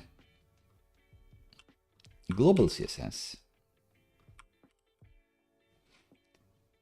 And maybe this we can call like Tailwind CSS and just have the Tailwind stuff. Can call it root CSS. Doesn't really matter. Yeah, I'd say let's just have the Tailwind stuff. Which we are adding a utility method here for text balance, so that's nice. I have an extension to the classic CSS reset. You can find it in the other projects that I do. So that's not the point. The point is, how can I establish this here and be done with my life? It looks like we do need as a tier dependency and dev dependency. Tailwind CSS. So here dependency will be Tailwind CSS as well.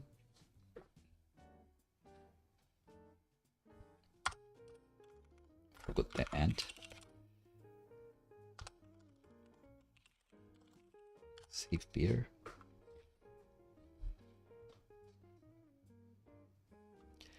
So this means during development we need to have Tailwind CSS locally in this app, but also anything that is using exports from this package, the CSS package, will need to have a version of Tailwind installed. So we're not bundling Tailwind ourselves, we're allowing for the consumer to bring their own version of Tailwind that they like.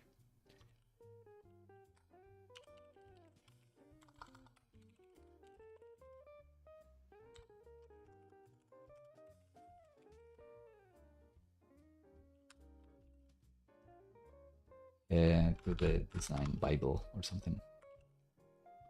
All right. So scripts, maybe none. And the main file, what is it going to be?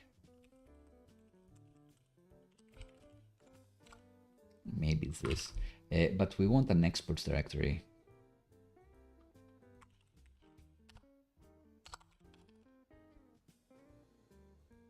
And maybe for that, we'll need Turborepo.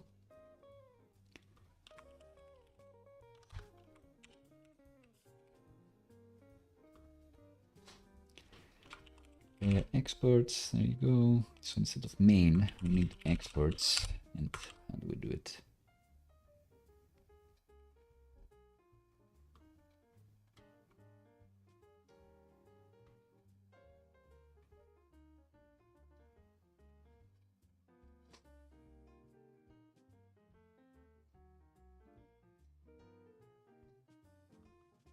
Ah, directory.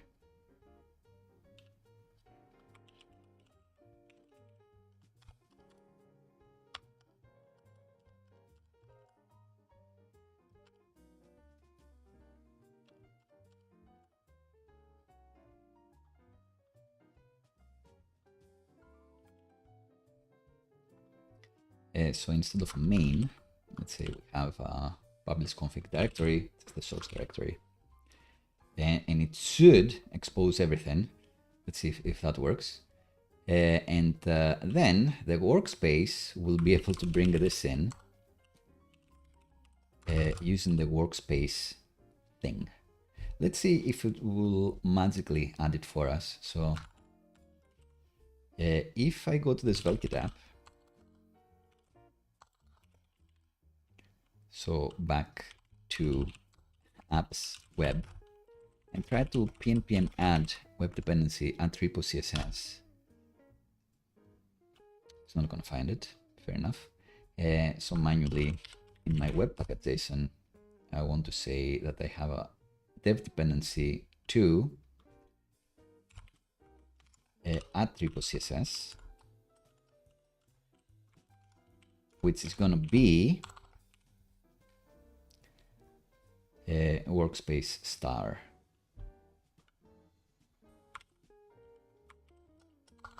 So any version that is currently in the workspace, if this were to build this, when this app builds, it will be finding the correct version published to pnpm if it was there. And I think star is like a correct thing. Let's see. If I try to pnpm install now, all right, brought it in. Understood. It knows that it's version 1, and it's like, oh, you have it in this directory. So the idea is, instead of having this Tailwind config here, can we export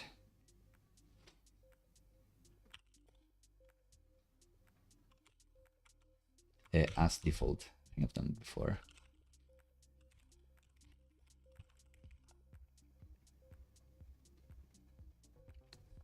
Yeah, that's not exactly what we want.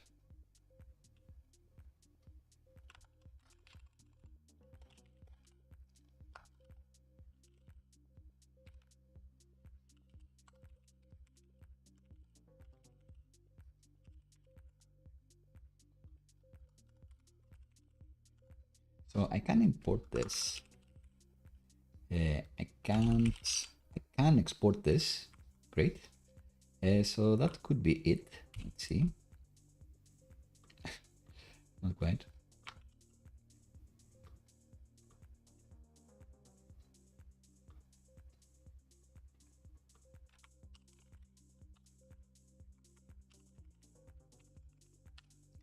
So in CSS, I'm saying export this directory. This directory does have a Tailwind config, which looks like this, which is good.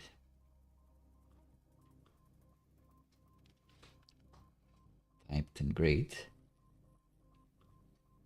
But how does it need to be exported?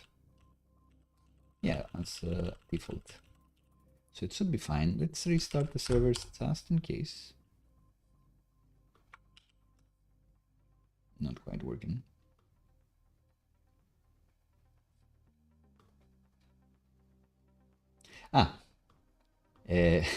So the content for this, of course, should be the one that is also scanning for file directories, obviously. But this is good because now that you are using the source thing here, you don't really need anything else. So this is in Next.js, this is a legacy pattern from when pages, components, and app were not in the same directory inside the source directory nested inside there. So you don't need this at all. What you need is this, and just make sure that you scan the same things, I suppose. So also JSX, also TSX, and also MDX. And those things you don't need, and now it should scan. Was I too confident? And that should be good.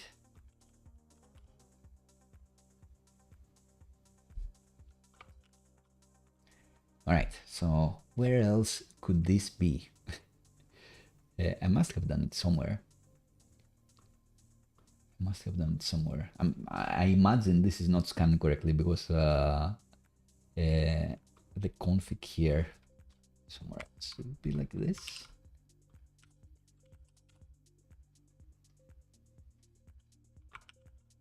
Nah.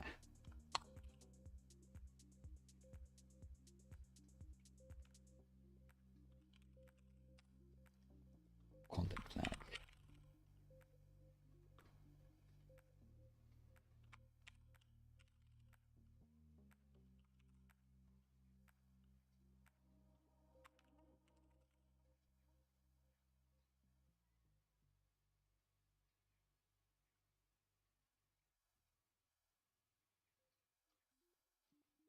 So this should be correct. It's in the PocketBase CSS source. I'm pretty sure that it's this that I'm managing to mess up. Things in source directory. So this is how SvelteKit likes it.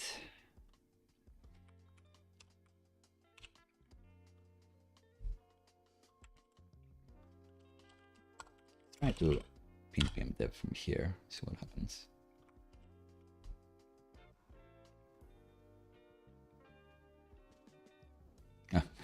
It's dying because it's trying to hit the API as well. Quite harsh. Let's see if something else happens when I try to do here. So the content option in your Tailwind CSS configuration is missing or empty. Good. I stopped doing this. Some help.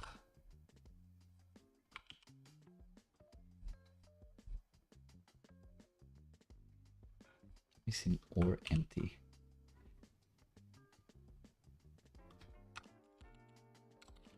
Should be TypeScript.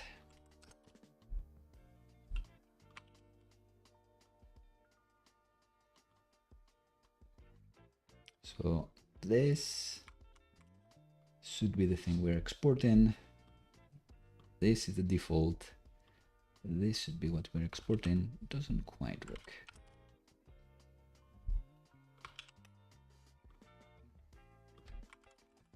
Right console a bit.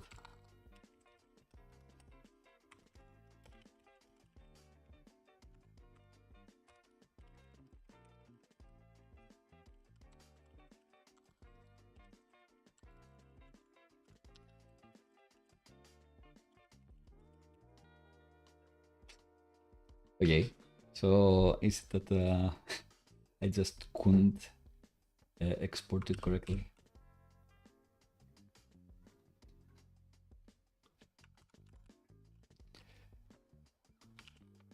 Oh well. You see it works now.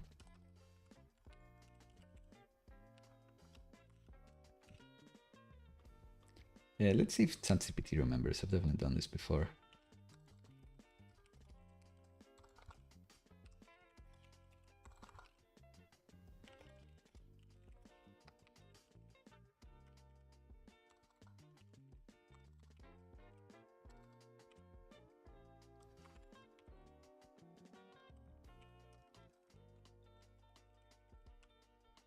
I have remembered this.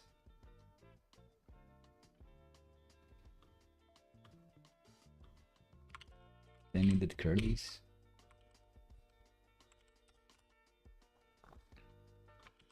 Right, so it works here. Does it work with the big dev server? Here. Yeah. All right.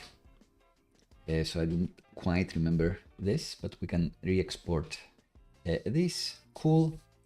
And the other question is, we also have this app CSS that is bringing in Tailwind. Do we need this? We could, in our layout,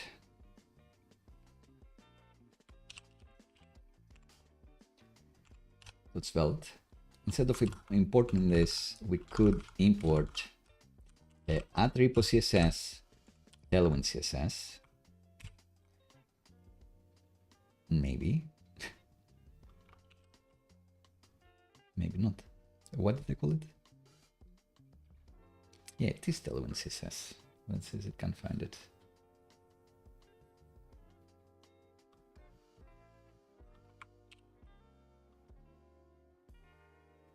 Is it because it's a CSS thing? It will only do JavaScript stuff.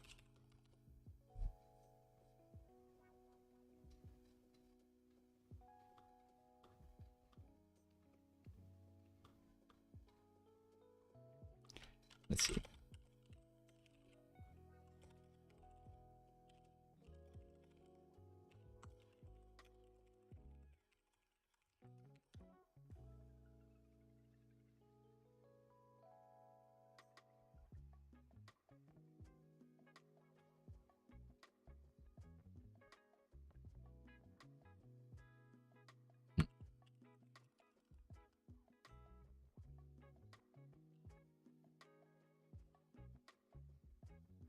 No executable files.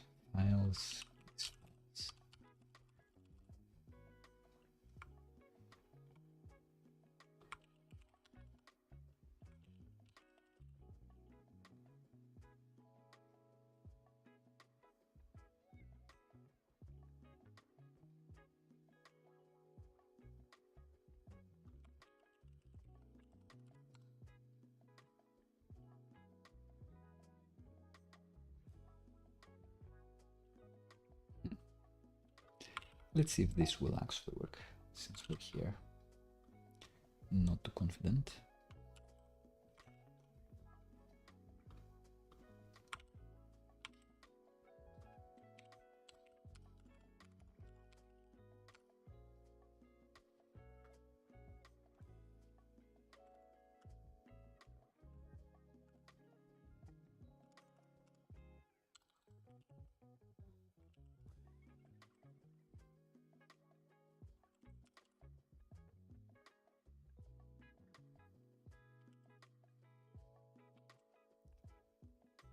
Not quite.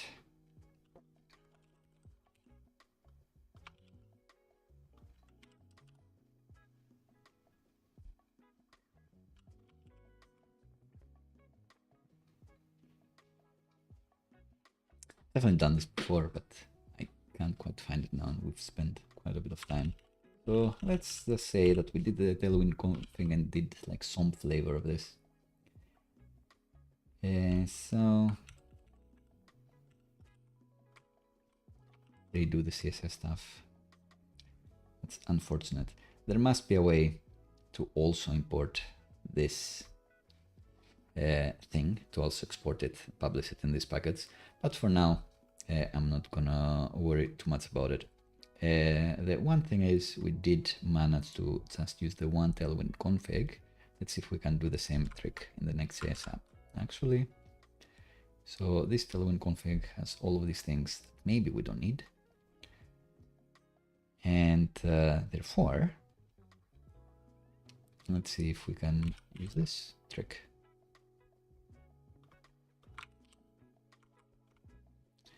But we also need to depend on that package, or else we won't find it. CSS workspace in that package JSON.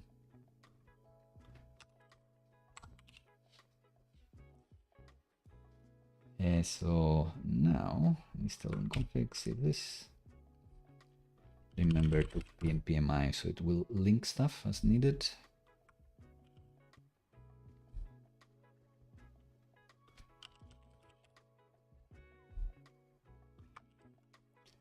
And I think that's fine.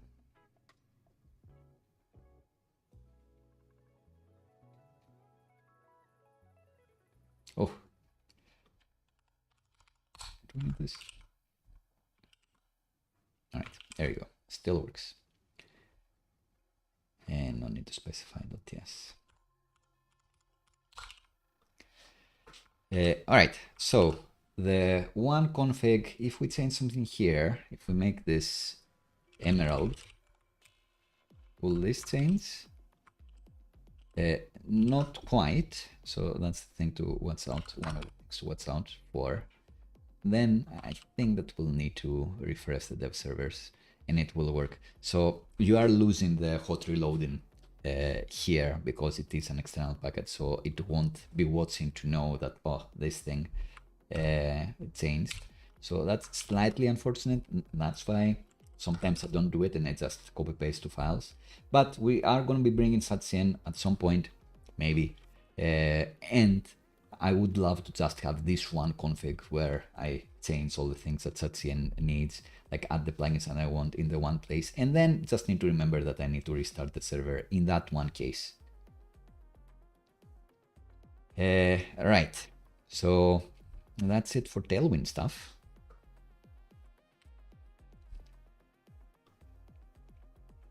Again, I will say that I love using Monorepos. In my use cases, it's for the apps. It's for having apps and local infrastructure that I can pnpm dev and everything is ready.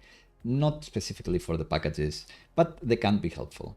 It's just the type of stuff, coding that I do. It doesn't include them as often. So, more pnpm format.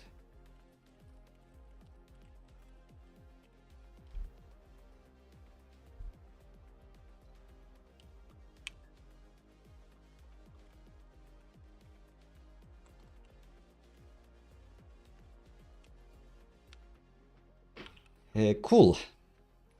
So what's next? Turborepo. Exciting.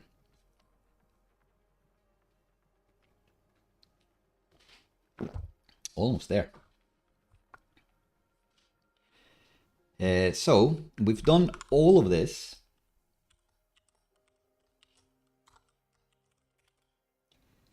We've done all of this so far just using pnpm, the package manager. So we have a Monorepo here, which has an abstract tree. That's the thing I found the most useful. We just do pnpm at the root of the repository and everything is running for us. The API, the admin Next.js, the SvelteKit app, everything is running here just with the one command. I find that super useful. And just to show how packages would work, we've extracted the Tailwind config into the one file, which gets reused by both of these apps to ensure that they have a consistent look here. And look, I need to restart the server to bring in the change in the Tailwind config this time. Oh well, so that's the drawback. But the idea is good. Now we're going to talk about Turborepo. Again, the big advantage of Turborepo is how it manages to not redo tasks if it doesn't need to. It's the caching strategy, and a big thing is like, oh, 3 million compute hours saved because we hit the cache and we didn't rerun your step. That's not really something that I encounter in real life. In the regular projects, at least, it's not like, oh, I wish I had a few fewer build steps there. But still, since it can also cache tasks like unit tests and end-to-end tests, like playwright runs, then it is saving me time. So if I don't remember if I've changed something related to a test since last time I ran the test and I just pnpm test again, Turbo will remember and just give me the output of the last test it ran. So playwright tests will take a while. It's browser-based tests, so they will take a few minutes to spin up and actually go through. And then maybe I won't remember, like, did I change anything, what happened? And I will rerun the command again. If I don't have Monorepo, it will literally spin up playwright, all the browsers, rerun everything, and then give me the output. But Turbo will know that it's run this task with the exact same code, so it will just fetch the output and save me some time. But it also has some handy things when working with monorepos. If you don't want to use pnpm, for example, it may be handy if you want to use bun to also bring in turbo, because it will give you some of the niceties that the pnpm has, that we've seen today, in a more stable environment than bun, I would think. But yeah, the main thing is the casting hour saved. In my case, I know that I've missed things because I forgot to bust the cast, because it needs to read the environment variable, for example. We'll definitely highlight this. So it's not that it's an essential tool. I love working with monorepos, and if they are with pnpm managed by pnpm workspaces, that's fine. If they're using turbo, that's cool as well. I'm just not experiencing these millions of hours saved by using turbo. And it is another thing that you need to set up config for. And the pnpm workspaces config is decent, I would say. And this one is like decent too, but you know, time spent managing this versus the time spent managing just pnpm, it's similar. I haven't experienced millions of hours gained. Oh, one more, just by talking about it. Right. So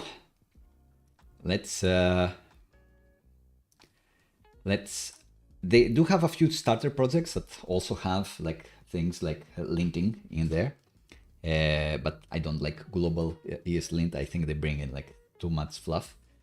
So what I would do, here they have an example of running a repo even in a single repository. Single packets workspace is what they're calling there, and I guess that's to get the casting benefits that I don't need to build again. I know that I don't need to build again the benefits, which are cool, but we are in a multi-packets workspace. We have multiple apps and even a packets here. So let's see how we can go about this. I can't believe they're suggesting a global install as if it's 2017. But let's add at the root of the project as a workspace dependency turbo. So we have that now. Oh, do they have like a thing? Why do they recommend like a global install? Global install brings flexibility and speed to your local workflows.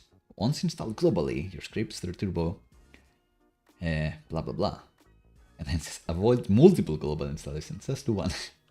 Okay, doesn't really matter. I'll read about this later.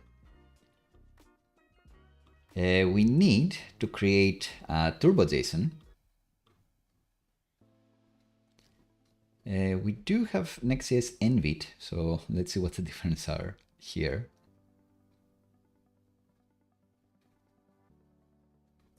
Check types.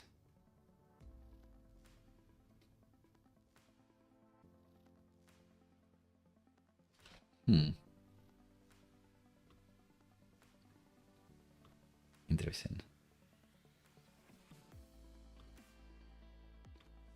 Will we manage to do it? Who knows? Let's create at the root turbo JSON. Express this. This is the schema. Great. The dev command says that it is a persistent command and you should never cast it. Fair enough. Check types.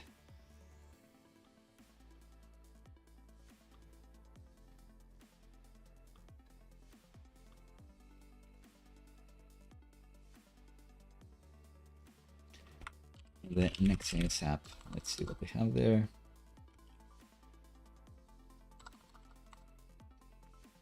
The app in app. This app. They want us to add that check types for some reason.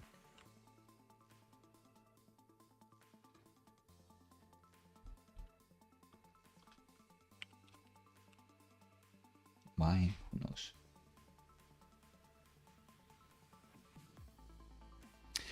It's just an example. I see. Yeah, don't want this. And both of them have build commands, and I guess the svelkit build command what does it actually output? Is it dist? Maybe. So let's add this 2.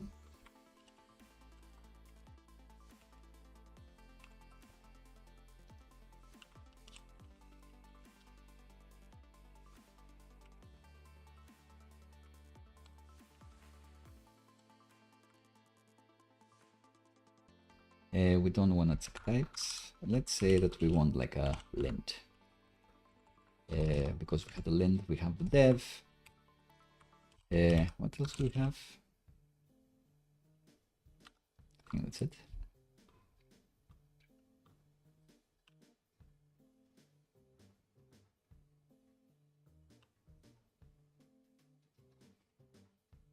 Don't think we have this. Just with build.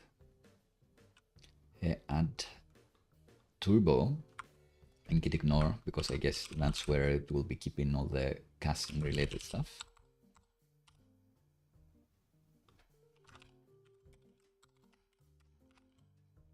As if it knew. And in the root packet JSON, instead of pnpm parallel, let's see if we can turbo dev and turbo lint now. So kill this, npm dev. It's gonna be doing turbo dev. Oh, missing packets manager field. Forgot. And it's not mentioned here. Come on. So packets manager. It's gonna be pnpm at whichever version we're using now. And 9.6.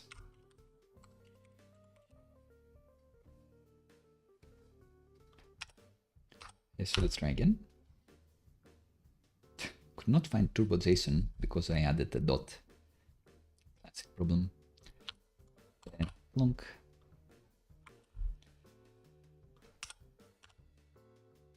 All right, so now the output is colored, which is nice.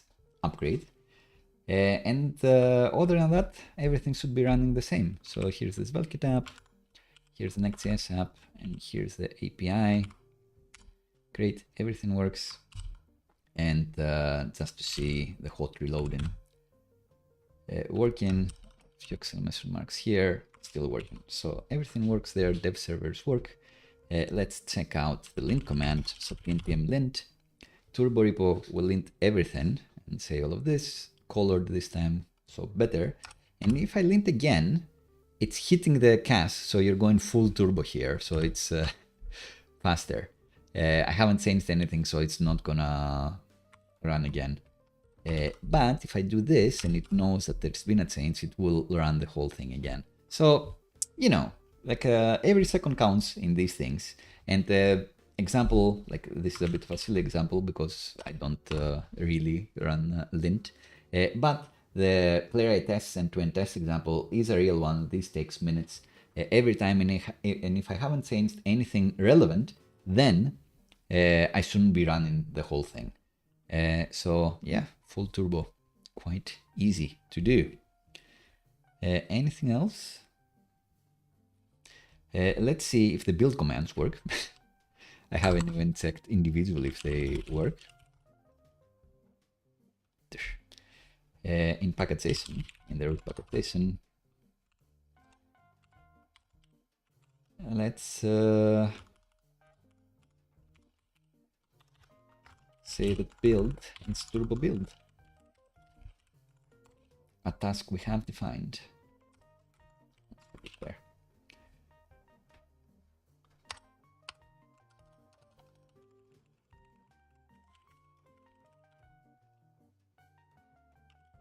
Npm build.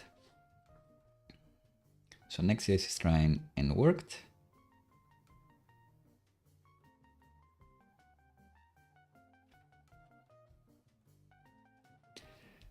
And Velkit has also worked, I imagine. I can only imagine.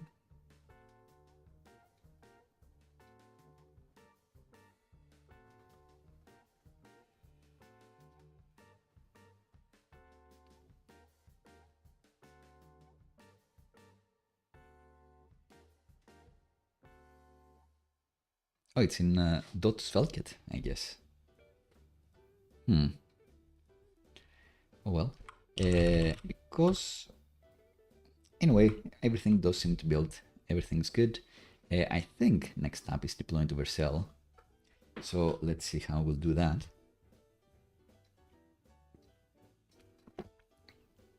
I don't want to deploy the Fastify API is the problem. So we'll see how we'll adapt to this, but it's the next section of this project.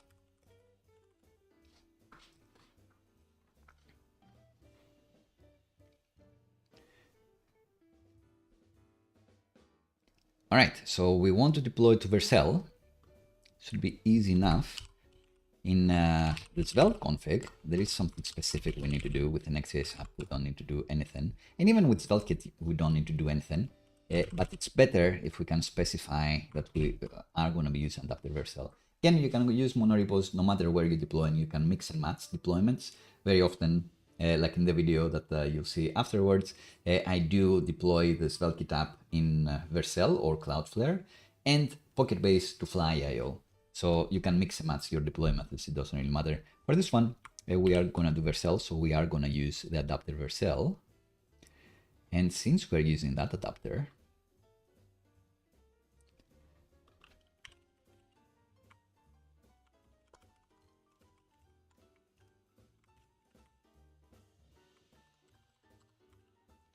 let's go to that repository.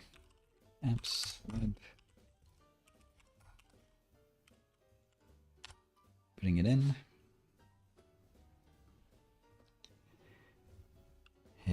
Since we know we're using this, we can take advantage of the runtime ads. Deploy on the ads.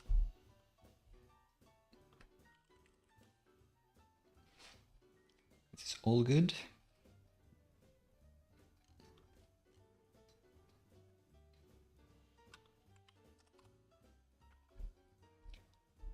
Should still work. Great. So now the problem is, what about these fortunes? What about these fortunes? Should we create like a mock packets there? The fortunes packets?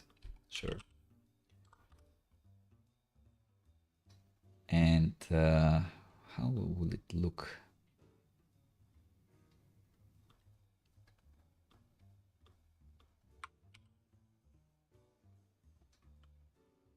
I guess the same. So let's duplicate this. Not muscles, we don't want. Let's say triple fortunes.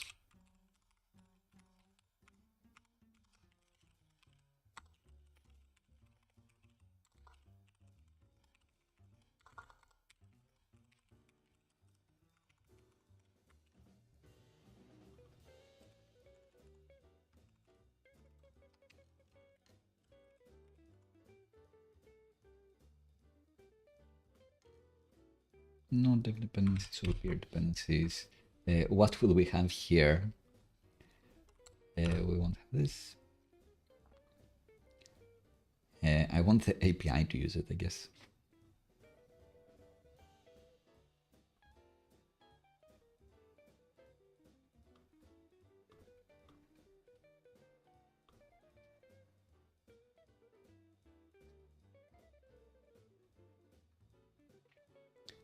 Will it work? We'll find out.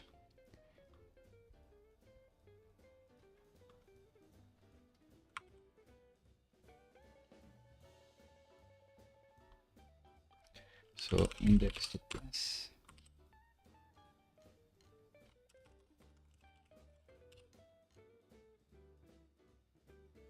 And then in SvelteKit, in our page load method. Kind of silly.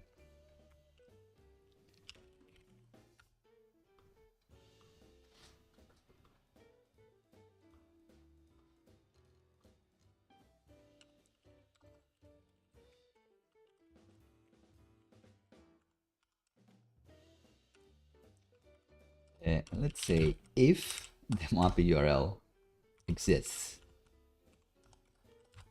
Then reassign this to this. Else,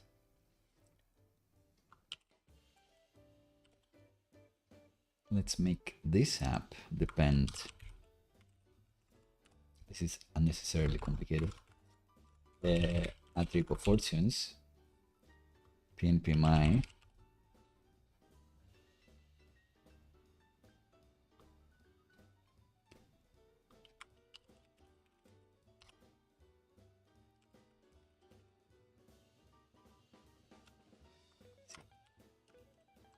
import get random fortune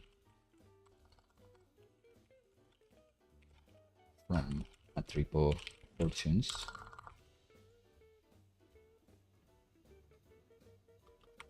And that should work. Let's make it resolve immediately. So if I go to the .env.local and say that this doesn't exist, it should be using the local method without an API call, which is fair enough. That should be different, by the way. Cool. So what else do we need?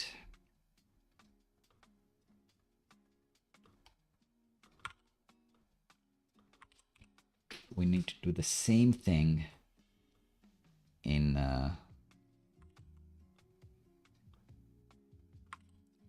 Next.js land.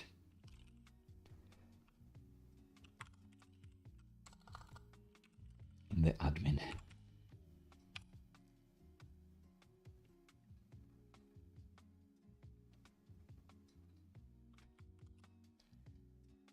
So all of these, say process env, and bring in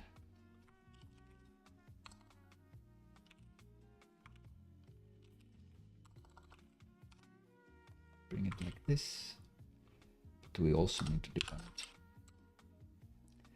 on it.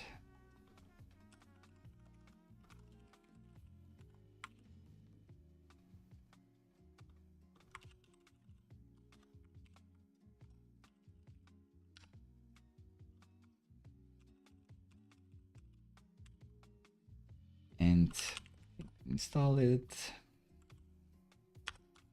start everything, just double check. This should work, this should work, and building should work.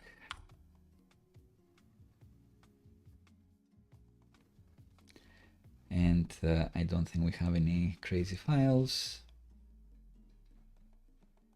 No, it's all looking good.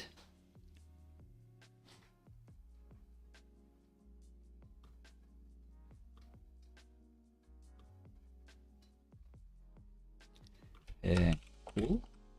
Have a simple readme md and say this is the Monorepo demo. So many pages that say like similar things.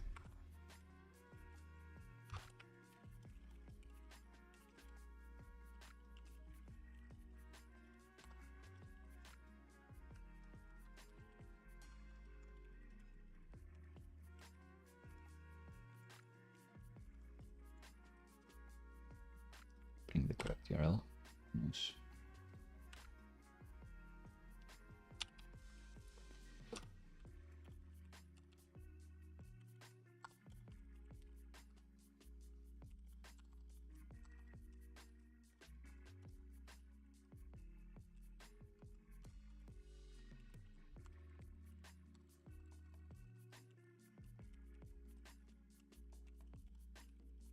And for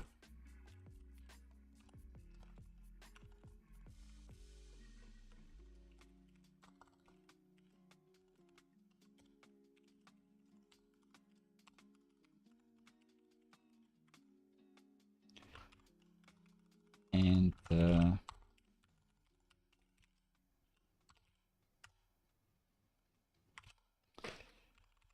packages.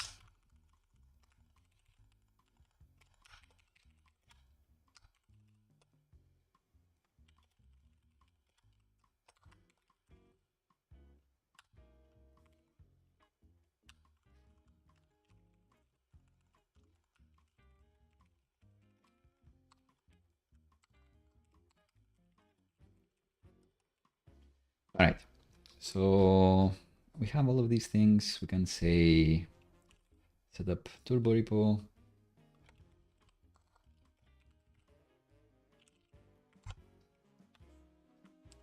There are other readmes here. This has an API.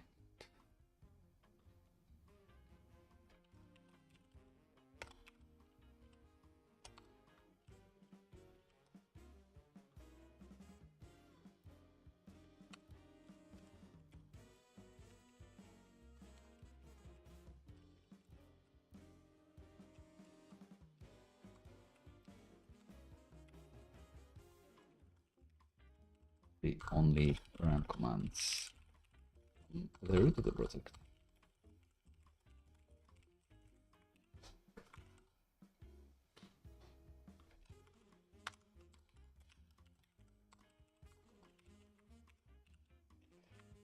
More readmes.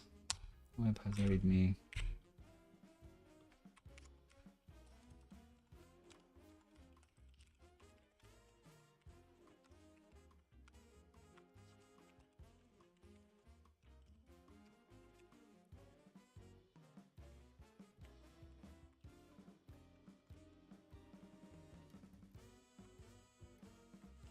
Any other readmes? This one.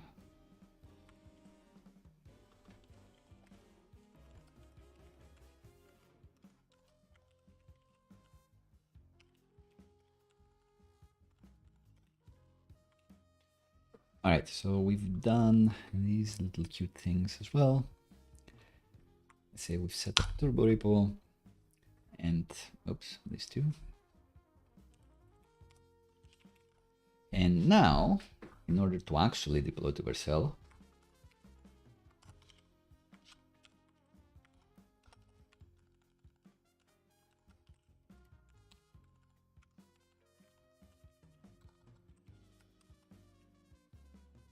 why did they link this?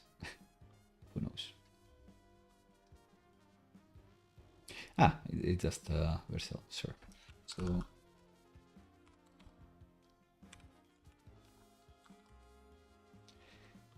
even the free tier of Vercel supports a few monorepos per repository. I was gonna say if Vercel is down, we're in trouble. But first, you need to have a GitHub repository. So let's create a new one here. And let's call it Monorepo demos.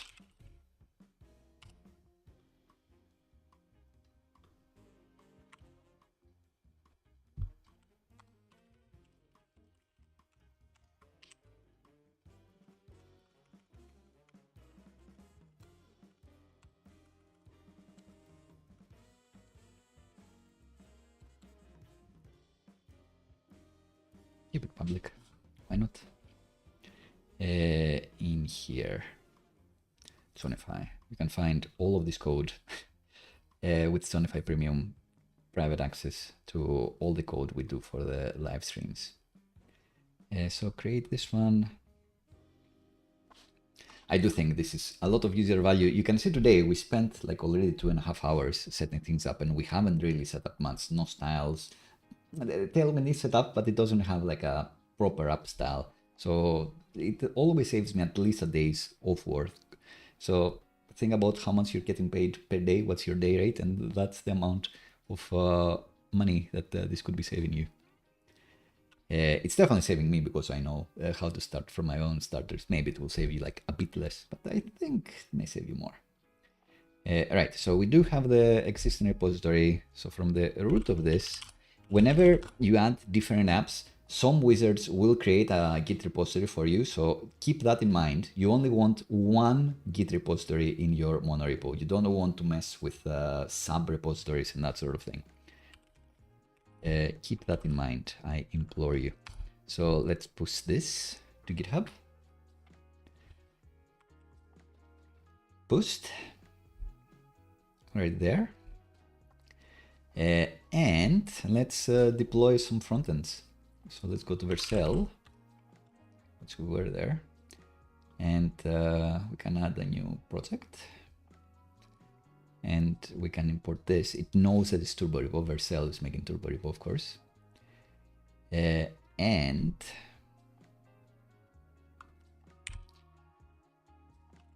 let's call it Monorepo demo web.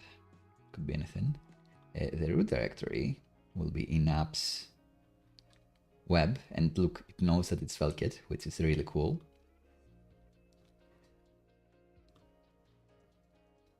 And let's, like, kind of for fun, add the environment variable for the demo API URL, even though it's going to be empty. I don't want it to connect to it empty. We may change it later. Oh, environment variables, I forgot. So the big thing that would get me is that in order for Monorepo to know environment variables, it needs this. It won't automatically read the .env files. I think there is a way to make them read this. Ah, there you go. So maybe it's going to be fine. It's not public, so it's not going to hit the specific one.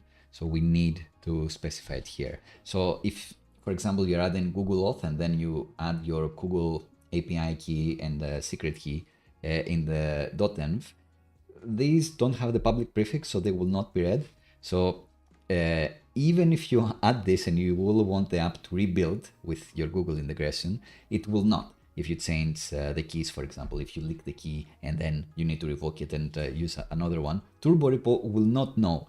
You need to specify what you've added. And in our case,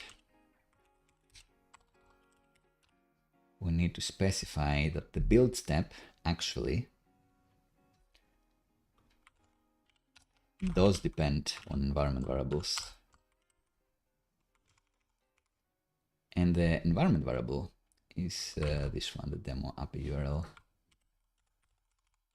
So that's the thing that always gets me. Sometimes I will add like the demo environment variable. And let's have like a .test. So you can see the version control.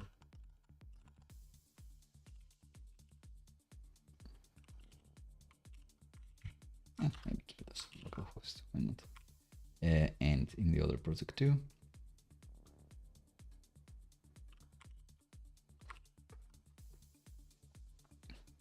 .env, usually they contain secrets. This is a rare case where even the .env for production doesn't contain a secret. So keep in mind that you shouldn't be committing this to version control and showing them to anybody. So what I like to do is to have a .env.test in the repository so people can know that these are the needed environment variables, and you can copy paste this and create your own .env based on what information is here. So I always remember to add it in .env.test, but I also need to remember to go to turbo.json and add any new environment variable in here for the build step. Or else it will not rebuild. It will hit the cache, it will be fast, but it will also be broken. Will not have the environment variable that I expect. Right. I think that's it.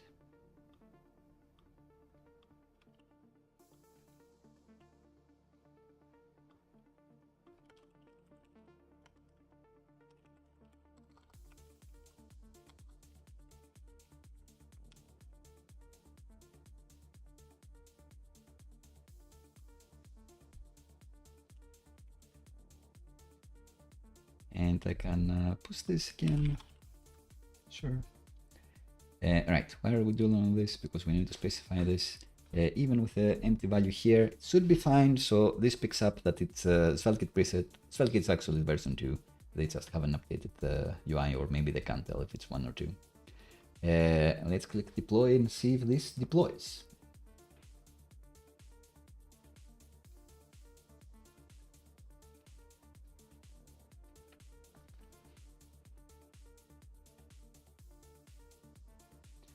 And then we'll add the Next.js app. And then we'll make a little change in the Svelte app and see if that gets picked up or not. Whew, confetti. So looks like it worked.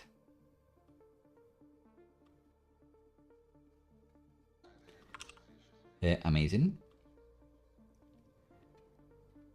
Let's add another one.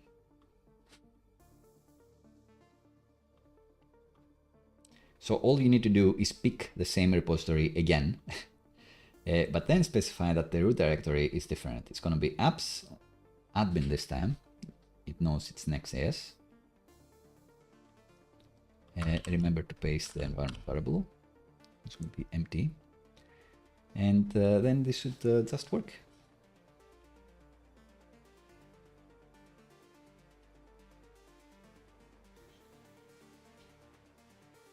And I could even do the API as well, but I wasn't impressed with the scaffold of Fastify there.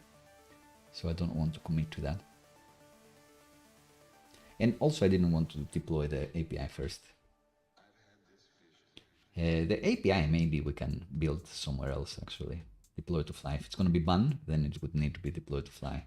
But it could be a different episode.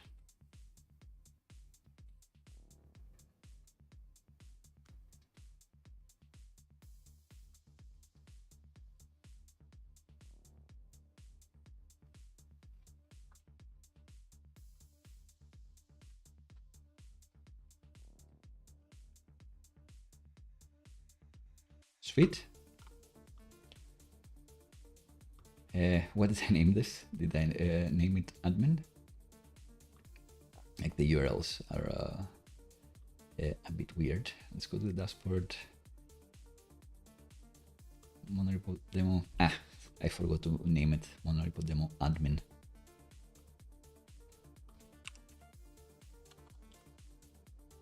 Whoops. Domains. Can I edit this to be admin?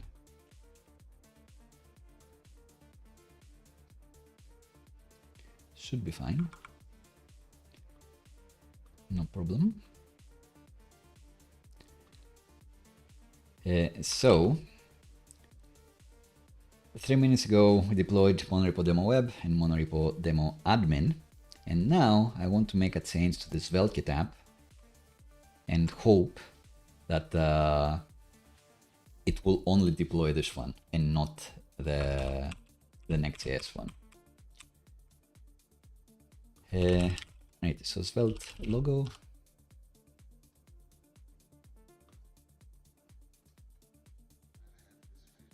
Great.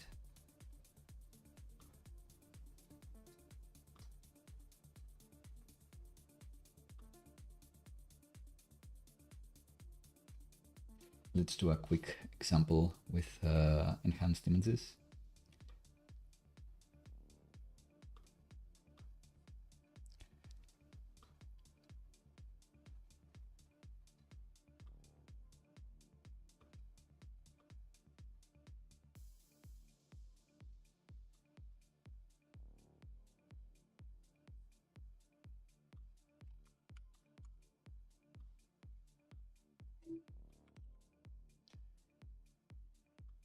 And where did we drop it actually?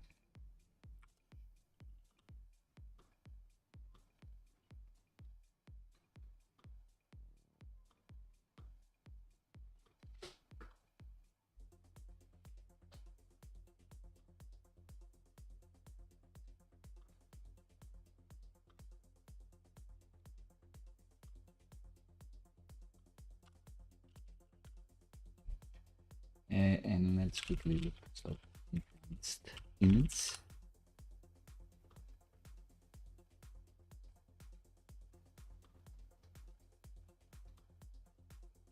There you go.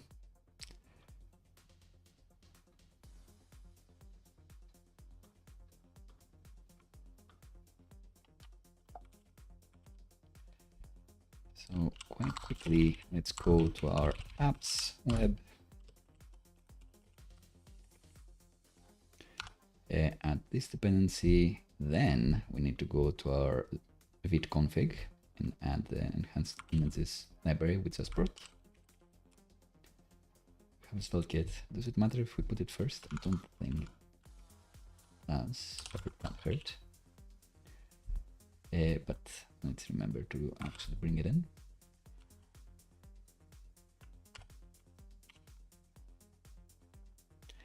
And now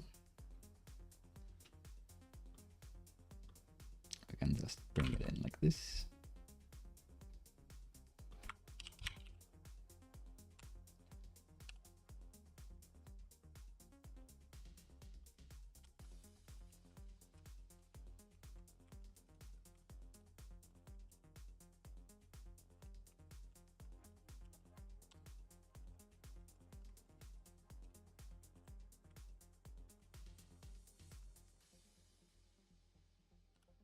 Here, what do we want? Yeah, import this.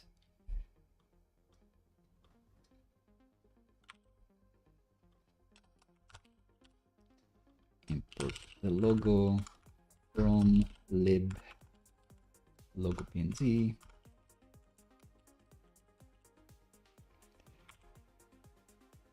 And use the enhanced images over here.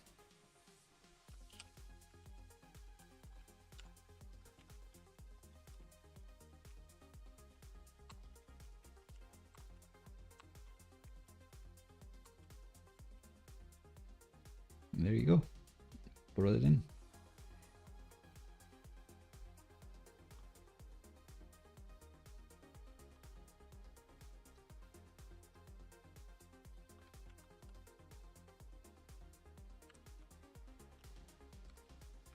There's another trick that we need to do, so I'm not going to do it. And let's say that we want up to.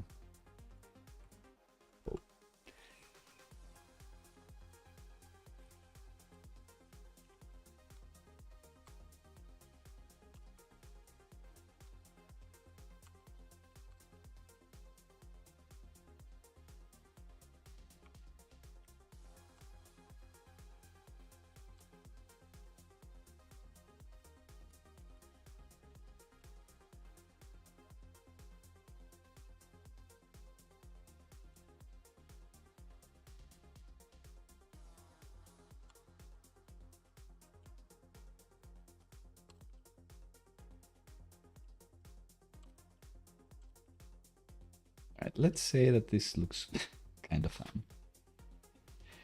Yeah.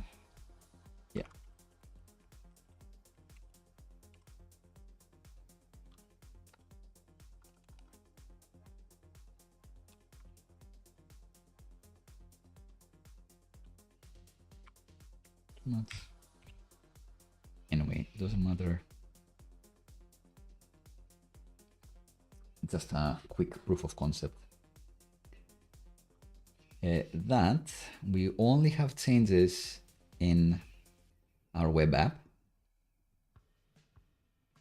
and the pnpm block. So let's see how it works. Let's see.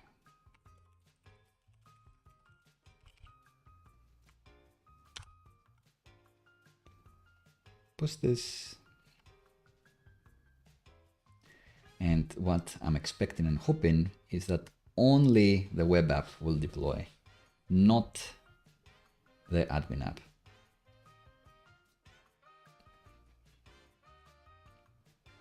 And it seems that even though this is deployed before, it appears first. So I think it is trying to build and deploy. So that's good. Did I actually post this? Yeah.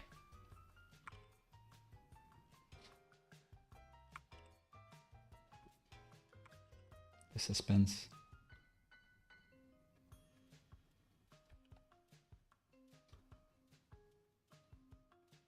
Oh, it's queued. They've got me queued. So much for premium. So much for getting the pro account. They don't let me skip the queue even. So there you go. It deployed the admin one first, so why? That's not what we want. I would have expected that it'd be clever enough to only do the other one, but maybe at least the build step was cast. Maybe that was good. It doesn't say. So there you go. Interesting.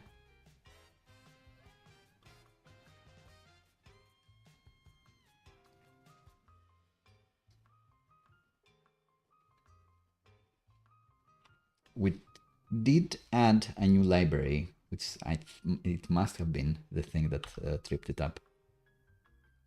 Oh well. Because that'd be the big win. There is a way to specify on your GitHub, if you have a GitHub action deploying stuff, to only look into this directory for the changes, but clearly didn't quite happen now. But it's cool that Turbo does give you the explanation of, you know, these were the changes, that's why. Like packet.json changed, so that's why. And this page changed.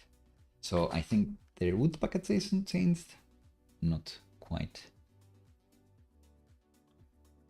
confirmed.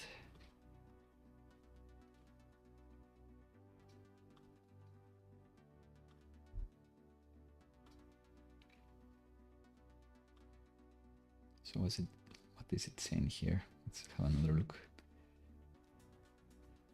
It's saying that this changed. This shouldn't be in version control. It shouldn't be building to see that these are different. Oh well, something to figure out. Next time we managed to deploy the Vercel. In any case, how would we bring in a JOHNNIFY Premium project? Because I did say that this saves quite a lot of time. Just to quickly show this, of any one of these, some of them are Monorepos, like Travel Pocket, which is using PocketBase, which the video that will be premiering in 12 minutes is going to be talking about. But some of them are single repositories, regular repositories. So how would I bring it in? I would copy the SSH URL from GitHub. And then I would go into the apps directory and git clone, and then give it the name that I want, which in any other repository would be web, because usually I have web and a database, but here it would be chat. And then I would go into that directory and follow the steps in the README, including deleting the version control. So rmrf.git and the GitHub actions. I'm not going to do it now because it is going to take a while, but it does save time in the end. This also needs a Turso database as well. But then I'd have like the chat app here. I would see what type of GitHub actions it has, like the playwright and all of that, and I would bring them up to the top of the project. If there are other GitHub actions, then I would amend the existing ones or add them on top, but I can just paste this directory here. But remember to remove the git directory, .git directory, because you don't want differently version controlled repository inside your repository. This VS Code stuff definitely would be brought in at the top of the project if we don't have it already. This needs a database, this needs Drizzle to set up, so quite a few things, but thankfully in the README I do have big instructions on how to do this. But this is just an overview of how it would start. Then you go through the steps, you change the things in .env.test, you create .env.local, for example, based on this, and make sure this app has Google sign-in and GitHub sign-in and Tweet sign-in and all of these things. So you need to make credentials for all of them, or you can go to the login page and remove the ones you don't want. OpenAI connection, all of these things. Drizzle, SQLite database connection with Drizzle as well, so you'd need to set up a Turso. Maybe you don't want MSW mock service working enabled, but you know, a bit of work to get this going, but less work than spending 2 hours 50 minutes setting things up and not getting cool styles. The app we're talking about is this one, which has like, you know, classic SAT-CN, I guess.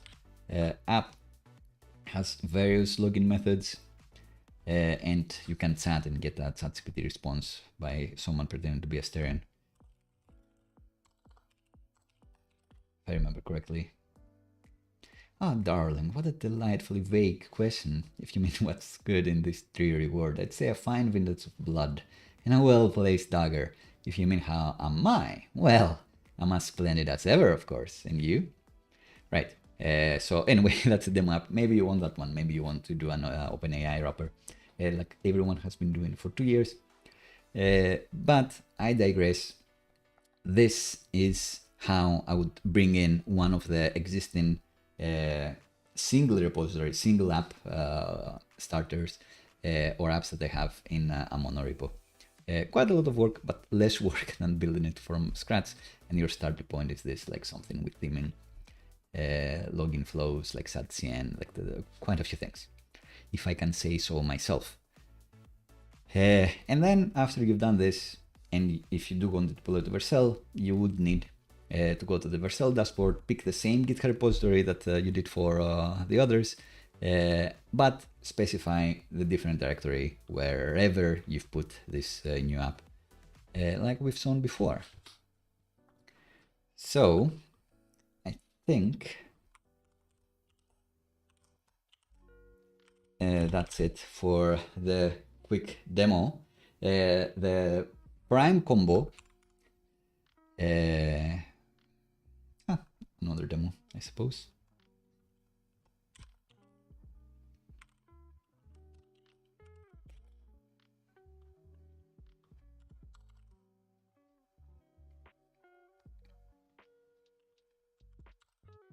So what did we manage to do today? We deployed 2 apps to Vercel, all living in the same Monorepo.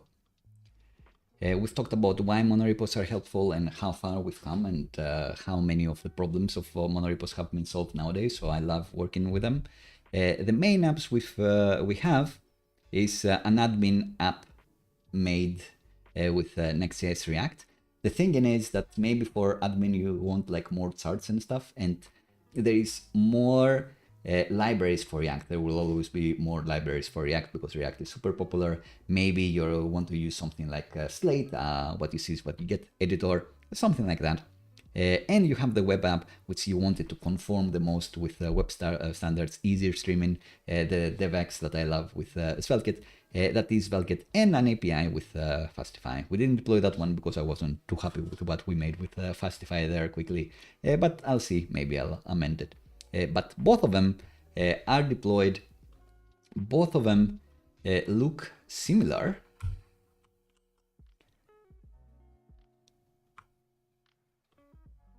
Here we go. So SvelteKit one, Next.js one, kind of similar. And that is achieved by also having a shared Tailwind config for both of them. So we are exporting a package for CSS stuff. We did manage to make the Tailwind config export work. So we only define our Tailwind stuff if we bring in SAT-CN or something like that. If we change the primary color, if we add a secondary color, all we need is to touch this one Tailwind config, and then it will automatically propagate to all the apps that we have, because the other apps are re-exporting the Tailwind config that we're publishing there. And just for the fun of it, we also created like a mock fortunes package, which is what the API is doing, which is picking a random item from this array of quickie style, fortune quickie fortunes, and returns it back to you. So instead of re-implementing this method in every repo, we just have the one place and I depend on that one. It was kind of fun to do. The main thing with repos, regardless if we're using Turborepo or not, is I just want to clone this Monorepo and run pnpm install. I want this to install everything I need. pnpm dev, I want this to start every server that I need. And then I want to be able to go and visit all these apps without problem. And that's it. I don't want to go to every one of these like 3 apps that we've created today, 4 apps, and see what happens there. I just want to run this command once and move on with my life. But also with Turborepo and pnpm, some common things like linting can run. Oh, interesting. That's from the other repository that we have. So it will run lint on every project. It will be able to format everything from the root of the repo. These handy quality of life things do add up, and we've learned how to do them with pnpm at first and then with Turborepo. Cool, that's it for today. Next up, there is a video coming up on how to deploy PocketBase to Fly.io. Hope you stick around to have a look. I think it's a good one. It's our first video, my first video of the year. I love doing these videos, but they take me so long to edit. It's silly, to be honest. But unlike the live streams where I do things with prep, but not following a script, I make mistakes, I figure stuff out on the fly. In this video, it's just knowledge. Like, these are the steps, this is what you want to do. No ads, no like get premium or whatever else. No stop to subscribe and like and all of these things. All of the things that I know YouTube loves and work, I don't care about. You have a limited time to learn stuff, and I'm trying to maximize it in this video so you can learn how to deploy PocketBase to Fly.io. What we've said is that the PocketBase is emerging as my favorite solution to do CMS. So it is worth learning how to deploy it. And you cannot deploy it to Vercel at this time, which is what we've shown today. You can deploy it to Fly.io. Stick around to find out what happens and let me know what you want to see next. It's likely that I'll be doing something related to this. So start a new project and set up PocketBase as in this video, and then do the content part of the CMS. But I always want your ideas, and it does affect what I am gonna show, because I want to show things you find helpful. I always think the things I show will help you in some way, but when you tell me, oh, I need this, I have a client that wants this, or I want to build this, then I really know that what I am going to show is going to help you. So I'm even more eager to show it. This is going to be it for the live stream. Stick around for the video, and thanks a bunch to everyone for spending a bit of your time with me today. It's been a pleasure, especially the people in the chat. Always love the company, and I'll catch you in the video and on Friday's live stream, and on the Discord if you go there. I'll see you around.